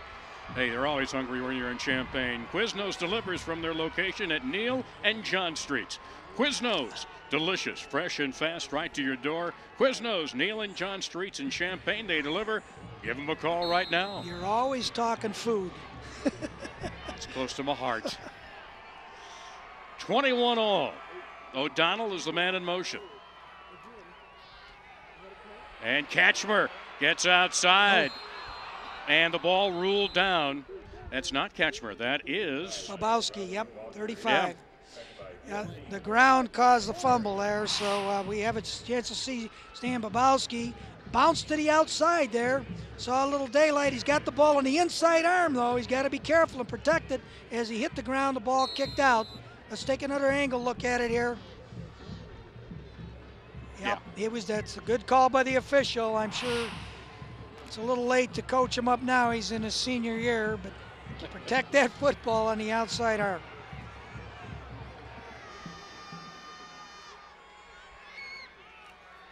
Again, Bobowski on the quick handoff straight ahead, maybe to the 30-yard line, just back to the line of scrimmage. Pete List, the middle guard, in on the stop. Did a real nice job. He's quick in there, Pete List. He's got 9.5 sacks this year, but he hasn't been given the opportunity to do much as far as pass rush, but did a good job stopping him up in the inside on the running game. As again, we're going to have a big play here for St. Francis as they got the series continues and they're on first down.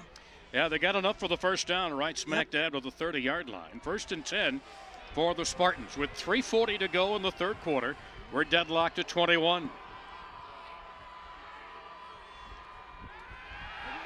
Records as a man open. It is caught by Robinson, and he is headed for the end zone. Touchdown, another big play, a 70-yard passing play, and St. Francis regains the lead. Boy, and he did a little weave at the end in case the guy was going to dive for his heels as Brett Robinson, the weak side split end off the play action, and there's Records looking right to him on a little post pattern, and it's beautifully thrown as he gets inside position, and here comes the weave. Smart, because you don't want a guy diving and bring you down by your heels. Yeah. Big play. Dan Burke in hot pursuit. That is the 8th touchdown reception of the year for Brett Robinson, the 6-foot senior. Outstanding. He's their top wide receiver. He had about 44 catches coming into this game. So as you see, the Spartans can throw the ball. The extra point is good. Play action. 28-21 St. Francis. As these two teams go back and forth, let's look at that big play again. When you run the football well, the play action game is there. They fake inside to Bobowski, and I'll tell you, there was good pressure inside, but a beautiful post pattern. No free safety help. There was none. It was one-on-one with number 13, Dan Burke, out there, and you could see Robinson has good speed. That's his longest catch of the year. His previous had been a 56-yard reception. That one went for 70. That's a big play there. You work hard for that. And the running game sets it up, and Metamora's got a couple of those in their back pocket as well as they tried to go to it earlier.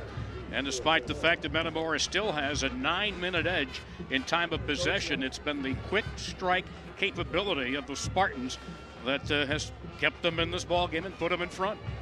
Exactly. So Cressy now will kick it off with Herring and Burke back deep for Metamora, and let's see how they counter. Jeff Records, a great pinpoint pass there when his team needed it. Ryan Herring. Ooh, nice move as it looked like he was hemmed in at the 22. Was able to get up to the 29-yard line. Connor Malloy on the stop. Nice job at breaking down because, as you mentioned, Tom, Herring almost broke out on that spin move. They mark him down at the 28 officially, where it'll be 1st and 10 for Metamora. Metamora coming into the game with 27 consecutive victories. We got a great football game going here. We haven't had a lot of penalties. We've had good execution, and once again, the Redbirds are going to start going with their 1-2 punch, Peters and Fay. And of course, a penalty marker. As soon as I say that, Tom, it's a kiss of death. Right on cue, Coach. Perfect. Right on cue. Dead ball, false start against the offense. Repeat, first down. And that's big. Third penalty of the game for Metamora. We've had 5 penalties total in the game. And when you run the ball and get that 4 yards of crack, all of a sudden now we're in a 1st and 15. Fay stays in the shotgun and keeps after the fake to Peters. Had a huge hole and is dragged down at the 35-yard line. Last man to get to him there, Ryan O'Donnell. If he gets by him, he goes all the way. A 12-yard gain. It'll be second down. You know, the Spartan defense is very aware of Peters going to their defensive right, and there's the fake. And Fay keeps the ball right up the middle, and nice job by 21, Ryan O'Donnell. He was the last man to have a shot at him, and he had to make a sure tackle there, or Fay's off to the races. 2nd and 3. Sweeping around the near side. And to the 46-yard line, Cody Kanega.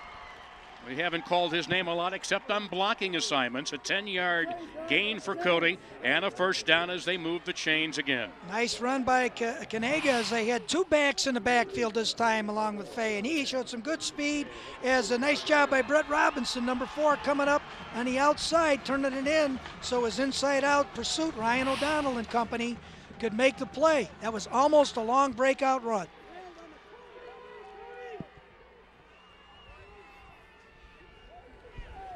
Fay hands to Peters, shakes a tackle from O'Donnell, who was blitzing on the play, and he's corralled down at the 44-yard line by Pfeiffer.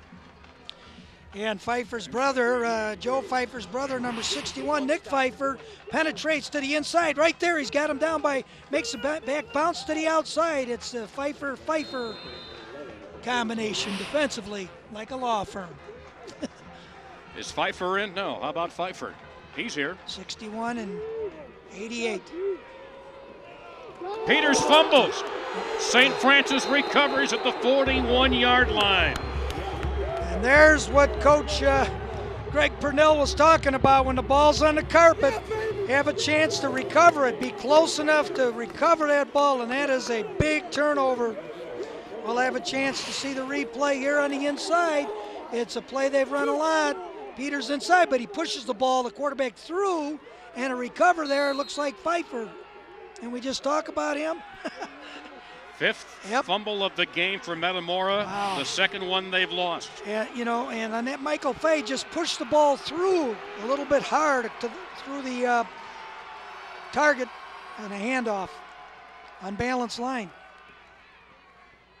1st and 10, straight up the middle is Babowski.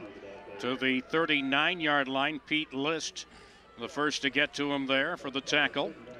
Gain of a couple, it'll be 2nd down and 8. That's the 2nd time we've seen Greg Purnell come out on that unbalanced line. The first time went for the big touchdown run by Kachmir. This time they went inside. There was only a guard and a tackle to the bottom of the screen, and everybody else had 1 extra blocker up to the strong side. We'll see if they show that again. Now they're going to balance up. 2nd down and 8. Babowski again hit at the line. Stopped at the 39-yard line.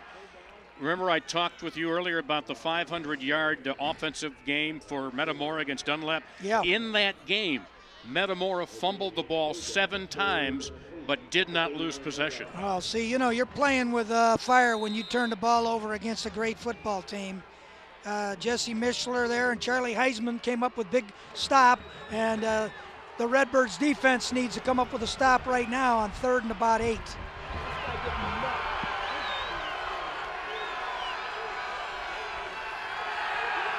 Records avoids the rush. Diving catch Robinson, a penalty marker thrown. Robinson catches the ball. Looks like he's short of the first down. Records pass inside the 32. We got a flag on the play. Records could have run with that football. He had a lot of room to the outside. Illegal man downfield. Yep. And in fact, one of his linemen thought he was taken off to the races also. Yeah, he got out of the rush very well, sidestepped it, moving around to the left side. He's got good speed. And Greg Purnell there talking with his quarterback. Jeff Records probably saying, you know what, on a run-throw option like that, if you've got some daylight in front of you, take off and get that first down for us. Boy, you blink and you miss a lot here. 19 seconds is all that's left in the third quarter. Of course, you've got two teams that run the football. Receiver, downfield on the offense. Repeat, third down. We'll have a chance on the rollout here. Here comes Jeff Records rolling out. He broke down on contain. Decides to go back inside. We couldn't see the lineman downfield on that play because we're pretty tight. Let's see. It may have been on Lombardi, the center, but I don't think No. that would be a Hey, the guess. refs had it right. They got it right. 3rd and 13. Records setting up the screen. Great play. All the way, bumped out of bounds at the 15-yard line. A big play on the screen pass. 29 yards on the play, and a big catch by Ferguson. Ryan Ferguson, Records rolls out to the right. You can tell he's looking back for the screen. Nice catch. There's a block by number 50. Beautiful by Spatz, and off to the races up the left sides goes Ryan Ferguson. That's a big play. Remember that one. Well executed. Another chance to look at it. Good stalk block also there by Russell Kalfas. And then finally, Herring knocked him out of bounds.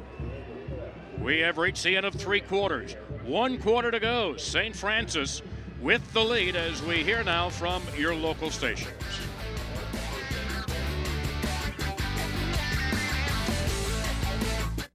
Here we go, 1st and 10 from the 16-yard line. Neither team's been able to get up by more than a touchdown. Up the middle, Bobowski to the 12-yard line. And he picks up 4. Spartans in 4 for 10 territory, and this is a big possession here. No turnovers, no penalties is what Greg Purnell wants out of his offense. Has a great call on the screen. Of course, all this set up by a St. Francis fumble recovery.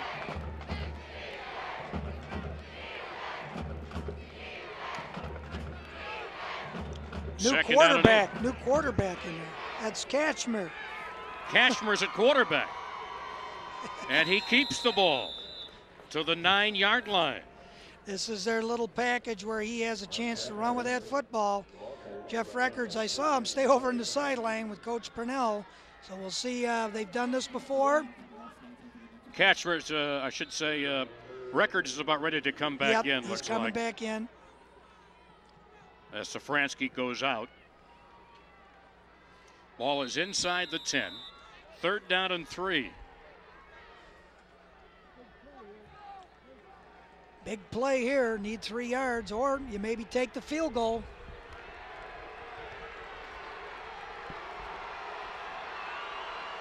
Their field goal kickers completed 2 of 4 attempts this year. Cressy. Vargas, the man in motion. Bobowski still churning to the 4-yard line, and a first down. It'll be 1st and goal for St. Francis.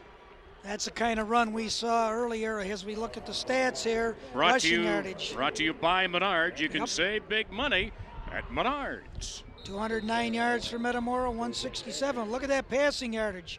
50-50 mixes. We get a 3-to-2 ratio in yardage.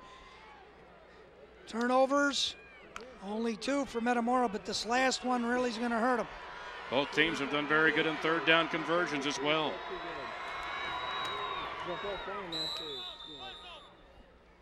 That play stopped at the 3-yard line. Babowski again on the carry. Yeah, and he runs hungry down there. Pete List at his ankles. That's a good place to grab him. Remember, we saw him put away the Montini game with some real aggressive running in the fourth quarter when he would not be stopped by the first tackler. So he and Kachmer, the kind of wing T backs you want to have, as we see Kachmer coming back in at quarterback. He's at quarterback on 2nd and goal from the 2.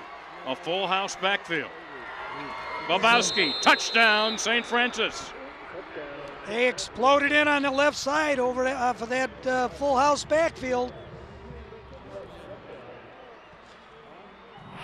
You have a chance to see Kachmer here reversing out, giving the ball to Stan Babowski. Nice block there by number 2, Tony Vargas, leading through the hole as the left side mans up on the defensive front.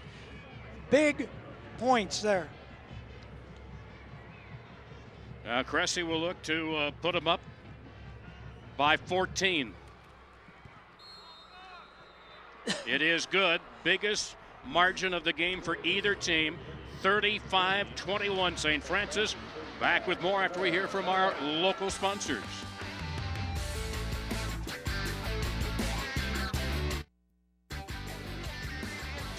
Metamora trailing by 2 touchdowns as we have about 10 minutes to go in the fourth quarter. Let's go to the sidelines. And Aaron.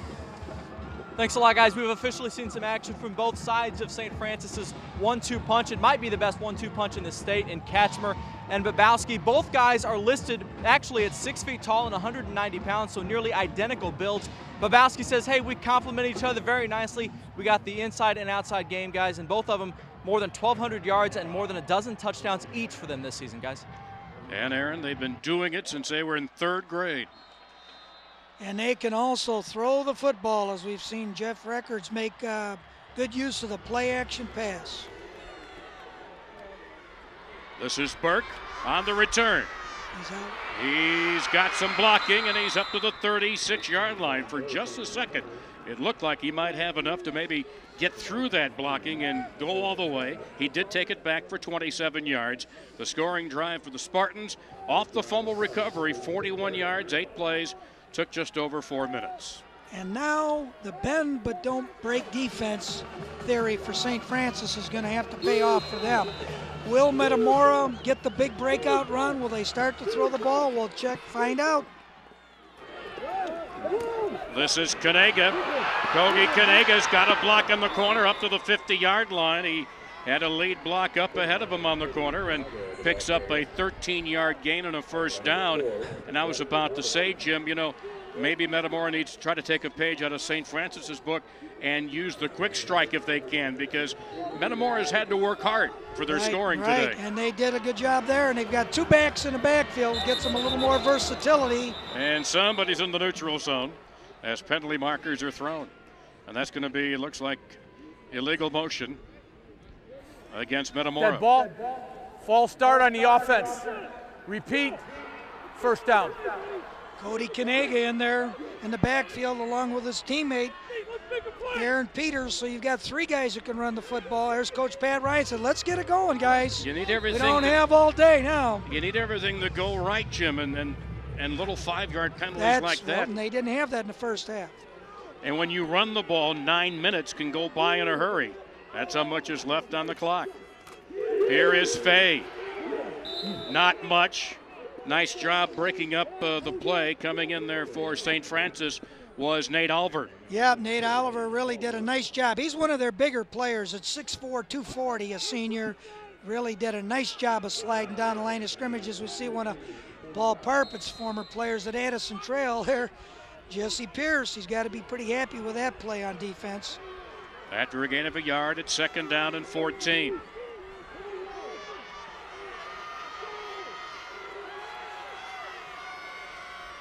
After the play action fake, Fay's going to throw it up.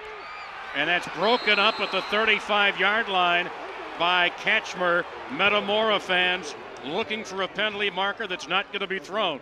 Well, Kachmer read his key, and good play action here, but they're thinking play action now as we see the ball laid out there. Tight end, and great job by Kachmer getting up at the highest point and getting his hands on that football. That's good defense. He had the inside position, as a matter of fact. Good call, good no call by the official. Looking for Charlie Heinzman on the passing play. It is 3rd and 14. 4 quicks. We haven't seen that all day. Metamora 7 of 10 on 3rd down efficiency this ball game. Burke in motion. Here's Fay keeping. Behind blocking. But he's not going to get enough for the first down as Babowski and Safransky combined to make the tackle. Well, the Redbirds spread them out, but they wanted to do that so they could give Mike Fay some room to operate. 37, Safransky's holding on for his dear life, goes down onto the ankles to bring the strong quarterback down as we got a 4th and 7. This may be your ball game. 4th and 7. And down by 2 touchdowns.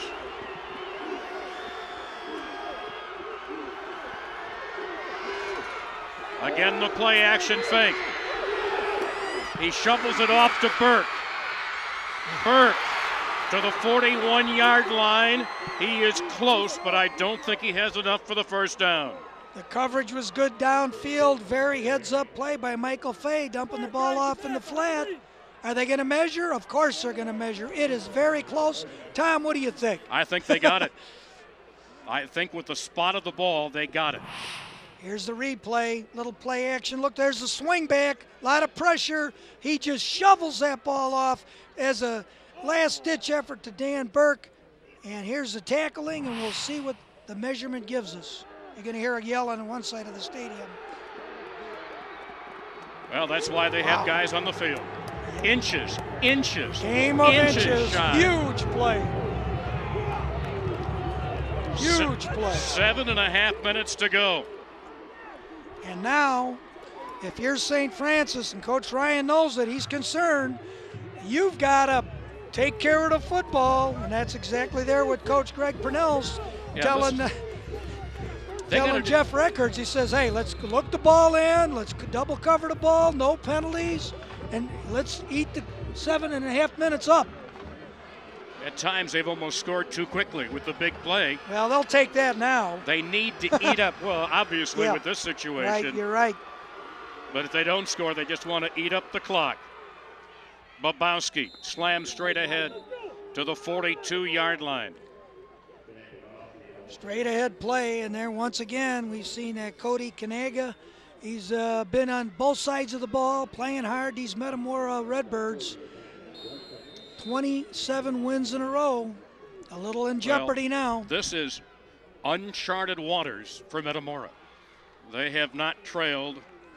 They've only trailed once in a game this year. They have never trailed in the second half. And it's out of their hands right now. They do not possess the football. They need to have a defensive stop.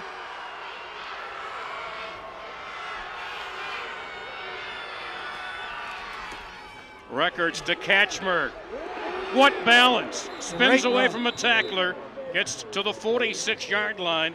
Finally tackled by Jesse Mishler. Get a nice counter look. We haven't seen that exact play.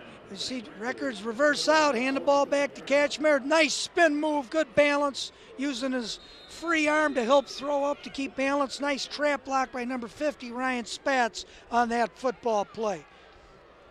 First down. 6.5 minutes remaining.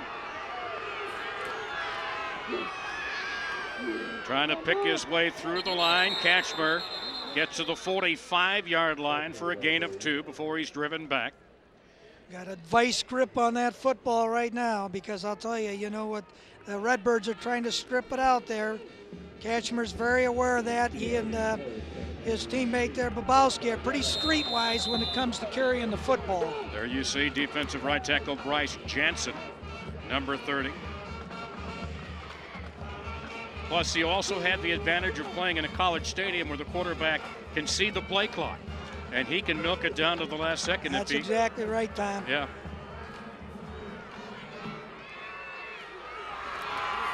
Babowski dragged down at the 39-yard line by Ryan Herring. Nice run off that left side by Stan Babowski. I wonder what kind of feedback his dad's giving Coach down on the sideline right now. Reverse out by Records. Nice job of lead blocking. Babowski's got the ball protected in the outside arm. Using that right arm. See how he uses right arm to kind of defend off that tackler coming up, number 14, Ryan Herring. 3rd down and a yard to go for St. Francis as we near the 5-minute mark. Catcher from quarterback. He breaks a tackle and he may go all the way. Touchdown, Mark Ketchmer. A 38-yard run. A penalty marker is down back at the 32-yard line. We got a flag down. It's going to be probably holding because Redbirds are clapping. Yep. Wow. It's preliminary signal is holding against St. Francis. It is coming back. They were setting that up, bringing Ketchmer in a couple times previously at quarterback, and he handed the ball off, and that time he broke out to the right side. Haven't had many holding calls. I got a holding on the offense. We're going to repeat. 3rd down. So Ketchmer denied the touchdown. We'll have a chance to see it. They'll be going to our left as we look at it. Not seeing it there, but I'm sure it was seen somewhere as Ketchmer thought we got a state championship. Now they got to take care of the football. Ketchmer denied his 4th touchdown of the day. 5 minutes to go. Here's Records rolling out, throws, completes it to Brett Robinson, and he stepped out of bounds at the 23-yard line. And there you go. This is, I tell you what, the Spartans have really blended the pass and the running game. You think they're going to take care of the ball. Well, they run a play action, or rollout rather, and he pinpoints the ball once again to Robinson, and that's happened a couple times today. He runs a tightrope along the sideline. Beautifully executed play by Jeff Records. He's a perfect wing T type of quarterback. 20 yards on the passing play. Records now 7 of 9 for 153 yards. 7 of 9 for 153 yards. Efficiency. No doubt about it. Ferguson's the wide out to the right side. And we've got a timeout. We'll take a timeout. 4:52 remaining. St. Francis with the ball, leading 35-21. We'll hear from our network sponsors.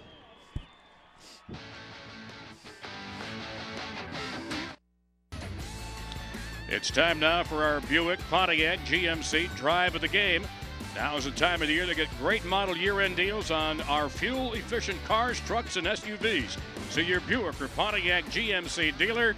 You take a look at Brett Robinson on the passing play. Canega, by the way, Ketchmer has rushed for 124 yards on the game already. And it'll be 2nd down after a gain of 3 yards on that play. Time is the enemy of the Redbirds right now, and the Spartans are just going to try to keep controlling the football, running the clock down. We're getting down to 4.5 minutes. As you see, Records getting the play. Coach Purnell emphasizing utilize the time on the clock. Tell the guys to take their time in the huddle. Clock running, 4:17 and counting. Records the 6-foot senior.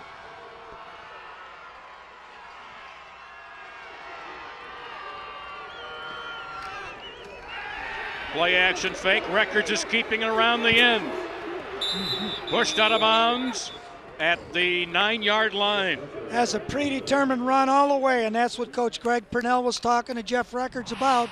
Remember earlier we saw him roll out. We thought he could run with the ball. Here's why. He's got excellent speed. As you see his teammate number 50, pulling guard Ryan Spatz, gets the 1st down, and that was a very big run, a 1st down, and a predetermined bootleg play. He said, do not throw the football. 12 yards on the play. Records with 2 carries now for 22 yards.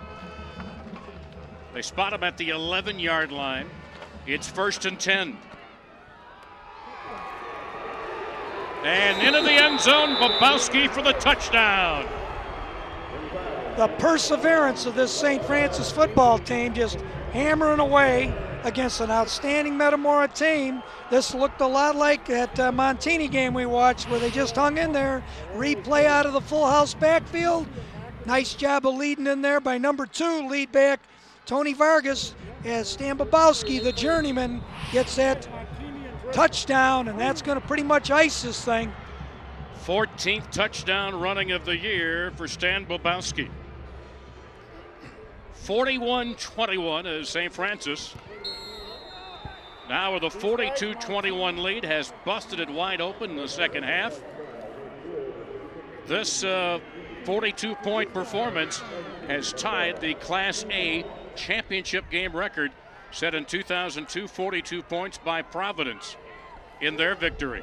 Well, and what's amazing about this team this year is that, they were 3-6 last year. They don't have a winning tradition, but this year, under the leadership of Greg Purnell, they've built confidence. They play in a very competition-tough conference, which really gets you ready for this type of game. And that's what they felt proud about coming in here. They've never been to a title game before, and there we have a 9-play, 58-yard touchdown drive with Bobowski hungry for the end zone with an 11-yard carry. Redbirds want to put a drive together right now, but they know they're in big trouble. Well, the players said that Purnell, he put it in our heads that we can be a great football team and change the perception of the school, and that he has done. Well, and actually, Greg Purnell works in their development office there at St. Francis, working with all the alumni to help the school out financially. Picked up by Burke.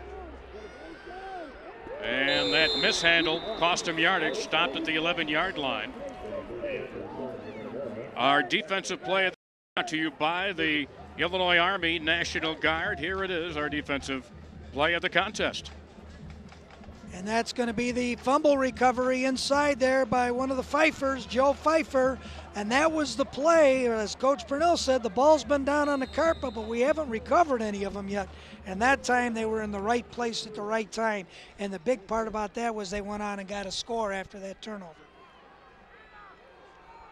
So Metamora looking for its third championship. The snap fumble, there's Kanega, and he is spun down at the 12-yard line. This has become an all too familiar spot as they're about to get a second-place trophy for the 7th time. Yes, and of course we have to remember Metamora last year won the state championship. Here they return again. They had a great season. Town of Wheaton, as we mentioned in the openings, had several state championships, 5 by Wheaton South. 2nd and 10, Kanega. 3 by Wheaton North, but this will be the first time that St. Francis has won a state title, and really they've only had 12 winning seasons. Let's go down to the sidelines, and Aaron. Thanks a lot, guys. As you've been saying, I don't think there's any doubt that St. Francis coach Greg Purnell had his guys believing from the opening kickoff that they could win this game, and he's really doing the same thing throughout that community, getting the community to support what they've been doing. He said on the night before their state semifinal game, at about 10 o'clock the night before the game, he said they had about 15 dads out on the field helping chalk the field and get things ready. He said years ago you'd have never seen that happen, guys. Yeah, community support. They added lights for their field this year. And, well, it's easier when you're winning. Well, that's right, and there's a lot of alumni, and at St. Francis is an outstanding school. They've had great volleyball tradition, and, it's just a matter of getting the right things in place. How do you think Kankakee feels right now? They're watching this game. I mean, they had a ball. They kicked that ball. It hit the left upright and came back into the field of play. And that upright has been leaning. It's still leaning. I don't think they're ever going to fix it. I wouldn't do a thing with it. Folks, you can order a copy of this telecast and have it in time for Christmas. Go to www.gametapes.com to learn how easy it is to order, and you can have Jim Covert under your Christmas tree. Well, there's a sight. I'm not even going to comment on that. 2:52 remaining. Now, the goalpost at St. Francis leaning just a little bit. I don't know if that had anything to do with the missed extra point. No, you still got to kick it between the uprights, but it just shows you how good a team that Kankakee ball club was. Yeah. Here's Fay. Throwing, leaping catch by Cody Kanega at the 34-yard line for a first down. And stopping the clock momentarily with 2:48 remaining. You know those Mid-Illini opponents are not looking forward to seeing Michael Fay back 2 more years. He's a sophomore. Great season the Redbirds have put together. Hey, they reloaded so very well after losing 2 Big Ten signees. Off the fingertips at the 42-yard line, looking for Cody Kanega again. Curl route there, and the ball thrown a little high, and Tony Vargas really put a hit on Kanega. And for our folks in the Peoria area, they will replay last night's 4A championship game tomorrow at 11 o'clock, the Bloomington Central Catholic game on WAOE TV in our Peoria market for the folks in Bloomington and Peoria. It will play in Peoria tomorrow. I'm sure Lee Hall will be in on that some way. Oh, sure he will be. He'll be there with a bowl of popcorn ready to go. Nice run. This is a nice running play. This is Burke into St. Francis territory to the 43-yard line. The Redbirds are not giving up at all. Oh, there's no way. They're going to play it down to the wire. As you see a great breakout run by Dan Burke. He's got excellent speed. Have a chance to look at this again. A little handoff in the reverse with a nice trap block by number 79. Jason Randolph blocked well all day. Nice job there by Katchmer, trying to strip the ball, of course. A little razzle, a little dazzle. Over 20 yards on that play. Play action fake by Fay. And he decides to tuck it and run. Oh, tripped up by Babowski at the 34-yard line, a 17-yard gain. Well, there you have a chance to see Michael Fay out in open space. He does a nice job, good cut. And here comes Babowski. He's going to get him low. That's probably the best place to tackle him, right down by the ankles. Metamora still has 1 timeout remaining. Personal foul against Blue. First out. Well, tack it on at the end of the play. Another 15 yards. Coach Ryan thinking, well, let's get in here. Come on, guys. We get in here. Let's onside kick. We never say die. We go down to the wire here, man. Good look at big number 63 there. Tim Thaunen. Just over 2 minutes remaining. Metamora down by 3 scores. Fay off the fake to Peters. Kept it to the 11-yard line. Joe Pfeiffer on the tackle for St. Francis. And now the clock is running, and every tick of the clock works against the Redbirds. Spartans don't mind seeing that type of play. Giving up a couple yards at a time. Metamora needs a quick strike. Fay with a short drop. Touchdown, Cody Kanega. Well executed. Right over the middle. Well executed play. Nice ball. Cody Kanega over the middle. Number 39, he had a couple big plays offensively. Michael Fay harpoons him right over the middle. Ball's right on the numbers. Little mix up in the coverage there. And Van Meegum, one of the most accurate place kickers in the state of Illinois, only a sophomore, will try to tack on his 3rd extra point of the game. And he does. 42-28, a 2-score lead with 1:35 to go. And we'll have a chance to see Van Meegum with the onside kick. We'll have a chance to look at the replay here. Quick post pattern, little play action fake. Ball's thrown right over the middle, right on the numbers, right inside of Babowski, the linebacker who had dropped off. He waited for him to clear that area and hit him right in the numbers. In a quarterback comparison, record 7 of 9 for 152 yards. Fay 6 of 9, 36 yards. Very interesting, and we've seen some pinpoint passing here. Both these guys can throw the football. And we'll see an onside kick now, so we'll get the all-hands team in here for the Spartans. Crazier things have happened.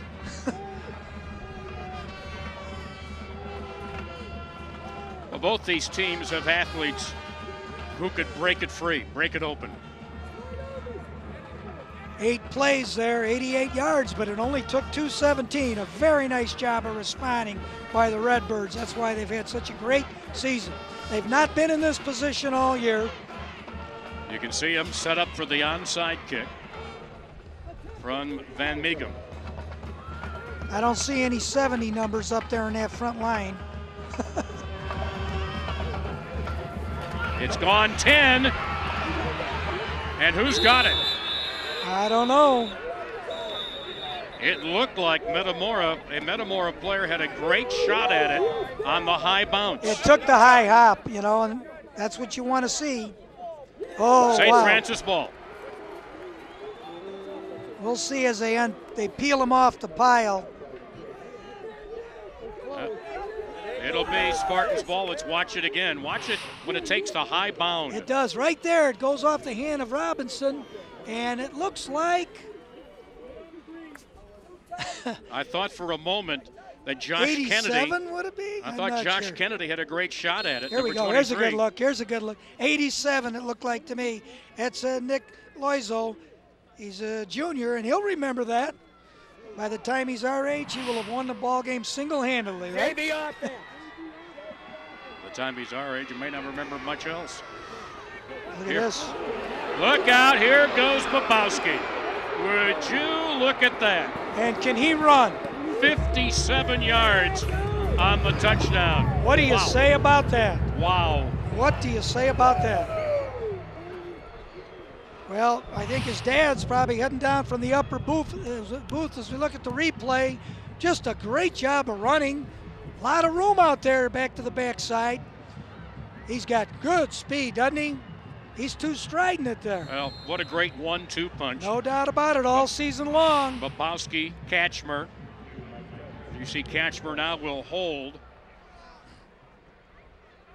I mean, Kachmer set the tone for the season with 180 yards in the first half of the first game of the year. He had 600 yards in the first 2 games of the season. Just a great second half of football by the Spartans as we have a chance again to see this great run. We got a pulling guard kicking out there and a lead back coming up inside Kachmer, and he's going to run right with him. But he goes, hey, I know my buddy's got as much speed as I do. I'm just not even going to throw a block. Stan Babowski, and that was more not a journeyman play. That was more of a flashy play. Well, 49 points, a new team record for the 5A title game. And these two teams have combined for 77 points. Most points for 2 teams combined in a 5A title. The old record 74 set by Wheaton, Warrenville South, and Joliet Catholic in overtime all the way back in 1992. I remember that team. Well, we have certainly not been bored here. We've been treated to a great football game. And there's Coach Purnell's getting a little Gatorade there, but you know what? He does not mind it. He's been in this situation, but St. Francis as a high school has never been there, and this is special for them. They'd never gotten past the quarterfinals, and make no doubt about it, despite the final margin right here, this was a whale of a football game. It was. We were tied at half. We had back-to-back scorers even. It's just been this fourth quarter that the game's been put away. But remember, Coach Purnell said we want to get one of those balls on the ground. Here's the return. This is Burke, still on his feet. Finally brought down, and boy, he still carried the pile with him 4 additional yards. Remember, Coach Purnell said we got to get our hands on one of those balls on the ground. They finally did and capitalized for the touchdown. That was a gutsy 42-yard return there for Dan Burke, a 5'8 junior. That's what you love about high school football. They just play so hard till the last second of the game. I mean, what a great effort there by Burke on the return. 1:08 remaining.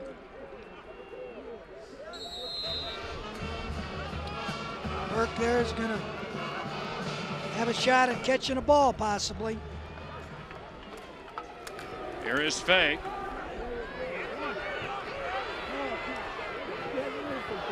Directing traffic, still standing. Now he's past the line of scrimmage, and he rambles for a first down to the 42 of St. Francis. If you had been an offensive lineman there, you'd be frustrated. Do you release downfield? Are we going to block? Do we sustain? But Michael Fay had a curl route open, but then elected to break out to the left side. Kept the game, kept it alive. Yeah. Got a good first down out of it. Ran about 50 yards to gain 12. Right. 1st and 10, Metamora with 40 seconds to go. Fay again to put it up. Throws, caught inside the 15-yard line. Cody Kanega. He's made some great plays today, hasn't he, offensively? I mean, he's a starter on defense, but he's carried the ball on a breakout run. He's got a couple long balls, as we see Kanega going up the inside seam. And he's right playing, there. I yeah. mean, the coverage is outstanding, but the ball is perfectly thrown. He shields the defender off it, and they might get in again, and we might see another onside kick. It was a 33-yard reception by Kanega, who's playing his last game with Metamora. Into the corner, caught, touchdown. Wow. Caught in the corner by Ryan Herring. Well, I guess they can throw the football, can't they? Ryan Herring. And nice throw here again by Fay right into the corner of the end zone. Herring goes up for it. Beautiful job of looking the ball in. All you need is 1 foot in high school, just like college, not 2 like the pros. And there's another touchdown. And guess what? Van Meegan's going to get another chance to onside kick. Some viewers may be asking for Metamora. Where was this a little earlier? Well, you didn't need to do it, though. Yeah. They were in a punching match, running the ball, Yeah. both teams, you know. Why get away with it's just been the last fourth quarter that they got down so much. But they do have the ability to throw the football. They do. Here's Van Meegan's point after. It is good. The scoreboards looking like a pinball machine, 49-35. Defensive it has not been, even though the defenses have not played bad. Well, we were 14-14 at half, right? Yeah. And so you're right. But these big breakout plays have been exciting to watch. Great execution on both sides of the football, especially in the running game. I mean, you could just take some of these replays and draw them up. You watch the guards pull, you watch the backs lead. Well, it shows you how important Babowski's breakout Yep. run was. I mean, you know, if you got a 7-point game here, you got a shot. Right here, you don't really Yeah. have a shot, I don't think. It'd have been a 7-point game without that seemingly icing on the cake touchdown Exactly. run by Babowski. It was like, wow. Well, it may pay off here if Metamora recovers this onside kick. It's gone 10. They got it. Metamora's got it. Metamora's got it.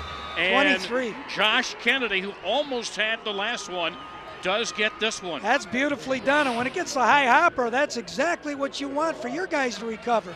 Beautiful angle. That's what Look you're at him go up and get it at its highest point. It's like a rebound. Wow, just beautifully executed. What a Again, wonderful weapon to have, a kicker who can kick the ball in the end zone, has missed 2 extra points out of 91 this year, and a guy who can onside kick like that. He'll be kicking for some college in a couple of years. From the 44 of St. Francis, and the officials stop play, and a timeout taken by St. Francis. They've got 2 remaining. And Van Meeghem, by the Charge way. timeout to Blue. That was their second. They have 1 left. Is the all-time Illinois high school single-season point after touchdown leader with 82. Thank you, Lee Hall. Well, I'll tell you, you know what right now they're talking right now? Coach Jesse Pierce is talking about their secondary coverage. They need to put some heat on Michael Fay. I mean, you know, they really do. You sit back in your prevent sometimes, and it can prevent you from winning a game. Now, they got the 2-touchdown lead here, and there's only 12 seconds left, but definitely they may want to play man under, get in these guys, run with them, and then get a couple safeties in behind. We'll see. Yeah, here's you can't the let graphic. guys run open free. There's All the right. graphic we told you about a little earlier. The 2 teams have combined for 84 points, surpassing Wheaton, Warrenville South, and Joliet Catholic. 12 seconds to go. Fay from the shotgun. Swings it out to Cody Kanega. He has a first down to the 30-yard line. Good idea by Coach Ryan. He's thinking they're going to be really off, and so throw a slip screen and get one of my athletes out there in the open field, but 5 seconds to go. Metamora calls its final time out of the game, a 14-yard passing play, and it'll be first down from the 30, and the Redbirds are going to go down fighting, milking everything they can out of every remaining second on the clock. Well, and this is what you love to see in a state final game. Two teams that just really go after it the entire ball game, and we've just seen some great football plays and great, efforts on second efforts by guys. Well, you hear the line often from players. I want to leave it all out on the field. No doubt. And I got to say, both these teams left it all out on the field today. No doubt about it, Tom.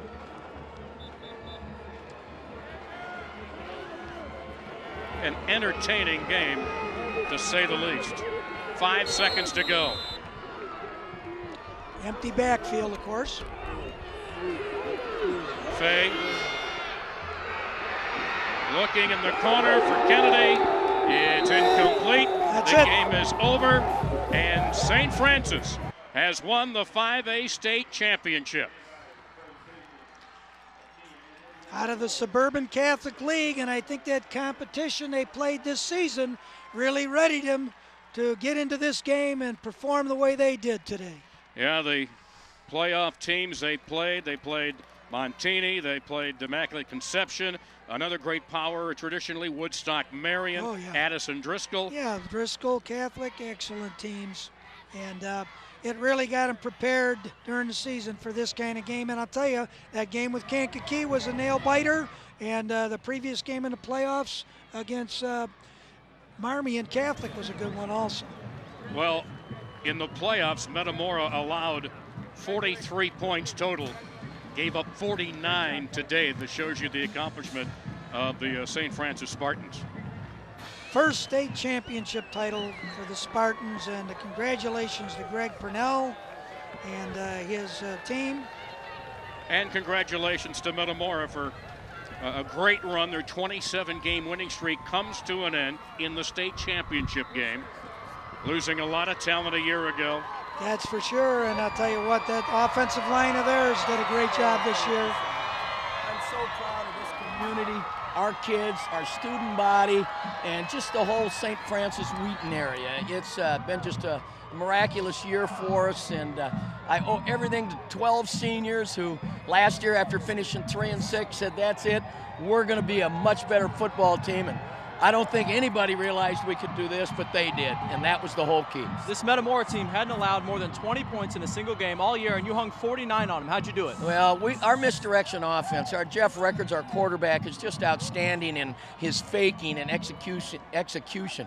Plus, our inside five really do a good job of getting off the ball. Two guards, Spats and Pfeiffer, just are great pulling guards. And even though it's an old-time offense, if you believe in yourself and execute it, it'll work. You've won multiple state titles in the state of Iowa. Now in just your second year in Illinois, you got one here. What's the biggest difference you've noticed in making the playoff push in either state? It's very difficult. The 5 weeks extra that you play in Iowa was done a week ago, I think, and this is a long haul for your kids and your staff, but I'll tell you, it's sure worth it. Illinois really runs a class tournament system. I've just been so impressed with everyone here, just like the Iowa side. They do a great job too. It's just I'm the luckiest guy in the world that these kids, put me on their back and took me down here, and I just can't say enough about my coaches and my kids on how hard they work. Coach Jesse Pierce, Jackson, Stan Babowski, Scotty Burrish, just all of them did a remarkable job for our community, and I just can't say enough. Thank you very much, Coach. Congratulations. Go celebrate. Guys, back to you. All right, Aaron, thank you very much. Another record for these two teams combined, 824 yards of total offense, which breaks the old 5A record of 774 yards set in 2005 when Rock Island Alleman and Springfield Sacred Heart Griffin combined for over 770 yards. 824 yards of total offense in this game. A back and forth, knockdown, drag out. And let's go back down to the sidelines. Let's get more from Aaron. Thanks, guys. We've got co-country financial players of the game. We got Stan Babowski, Mark Kachmir. Real quick, guys, how'd you hang 49 points on these guys? You know, we really stuck with the offense, and you know, we came out in the second half really fired up, and the whole line executed, and quarterback had the entire offense executed. It was a great game plan. Not a bad way to go out as a senior, right? Yeah, it was great, and like the O-line's just been executing all year. We knew that first half they had the ball on the ground about 6 times, but we knew second half we got some of those back, we were able to finish this game off a win. Thanks a lot, guys. You combined for 6 touchdowns. Congratulations. Go celebrate. Guys, back to you. Well, it's not unusual for those guys to rack up a lot of points. I mean, for Kachmir alone, he had 5 touchdowns in a regular season game against Aurora Central Catholic. And there you see, they tied the record for most rushing touchdowns in the title game.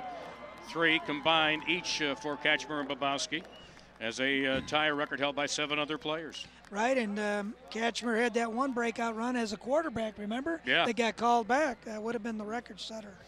And we have a chance now to take a look at the Redbirds after a great season.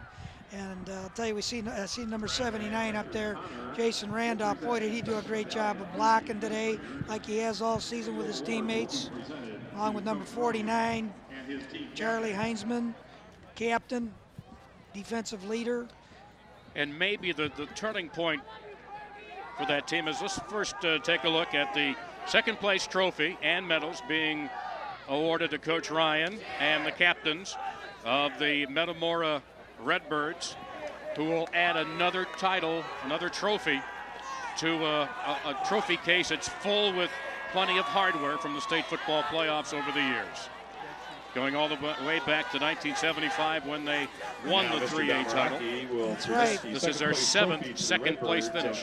John Helmack was coaching back in '75, and last year, of course, they won the championship, and they have, I think, 5 of these runner-up trophies, which are hard to get as well.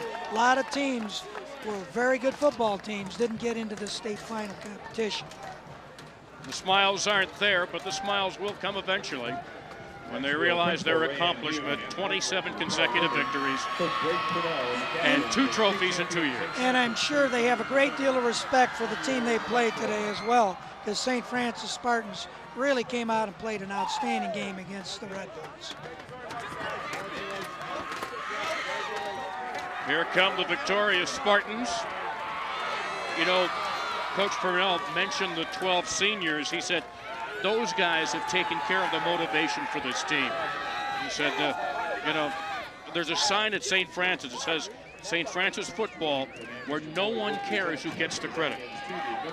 Great philosophy, and that's kind of the way that wing T offense is. Inside, outside, play action passes, kind of, I mean, a lot of pulling, a lot of blocking up front. Jeff Records did a great job today, putting the ball on the money. As we see, there's Coach Greg Purnell. I'm sure he never would get tired of winning a state title. Congratulations, Coach. Keep it up. There's one of the 1-2 punch, as we saw Babowski in Records, engineering that team, one of the bigger players on the team, lineman Nate Oliver.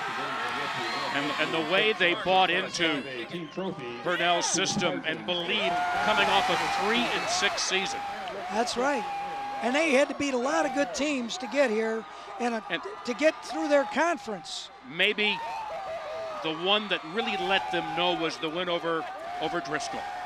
No doubt about it. And Wheaton, the town of Wheaton can be proud once again. We mentioned Wheaton Warrenville South with their 5 titles, Wheaton North with 3 titles, and now Wheaton St. Francis has a title, and just an outstanding accomplishment here. And I'm sure it'll be a little easier to get kids to come out for the football team next year. The trophy's been awarded. Coming up, we've got more coming your way before the 6A championship game as we hear from our local sponsors, followed by our network sponsors.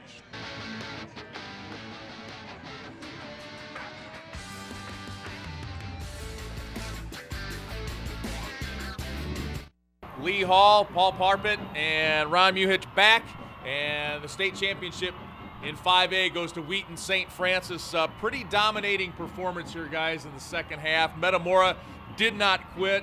But St. Francis, you know, we saw it yesterday from Immaculate Conception, a team that went 5-4 in the regular season out of the Suburban Catholic Conference. Same conference for these guys, and they were battle tested and kid approved, as the saying goes, and come away with their first state championship in school history today. Well, I think that the 2 turnovers in the third quarter were huge, because you can get turnovers, but what you do with them is so important. And St. Francis got the turnover on the punt, the muffed punt, and then they put the ball in the end zone, and then the fumble, and they got that one and put the ball in the end zone. So a pretty close game. St. Francis really did a nice job of what they did with those turnovers.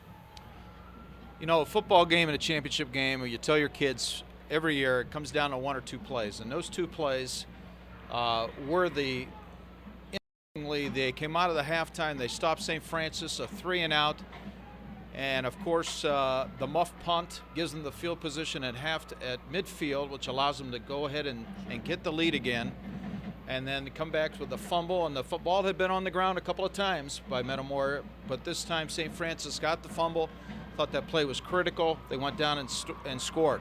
The only time they stopped St. Francis today was the opening drive of the third quarter.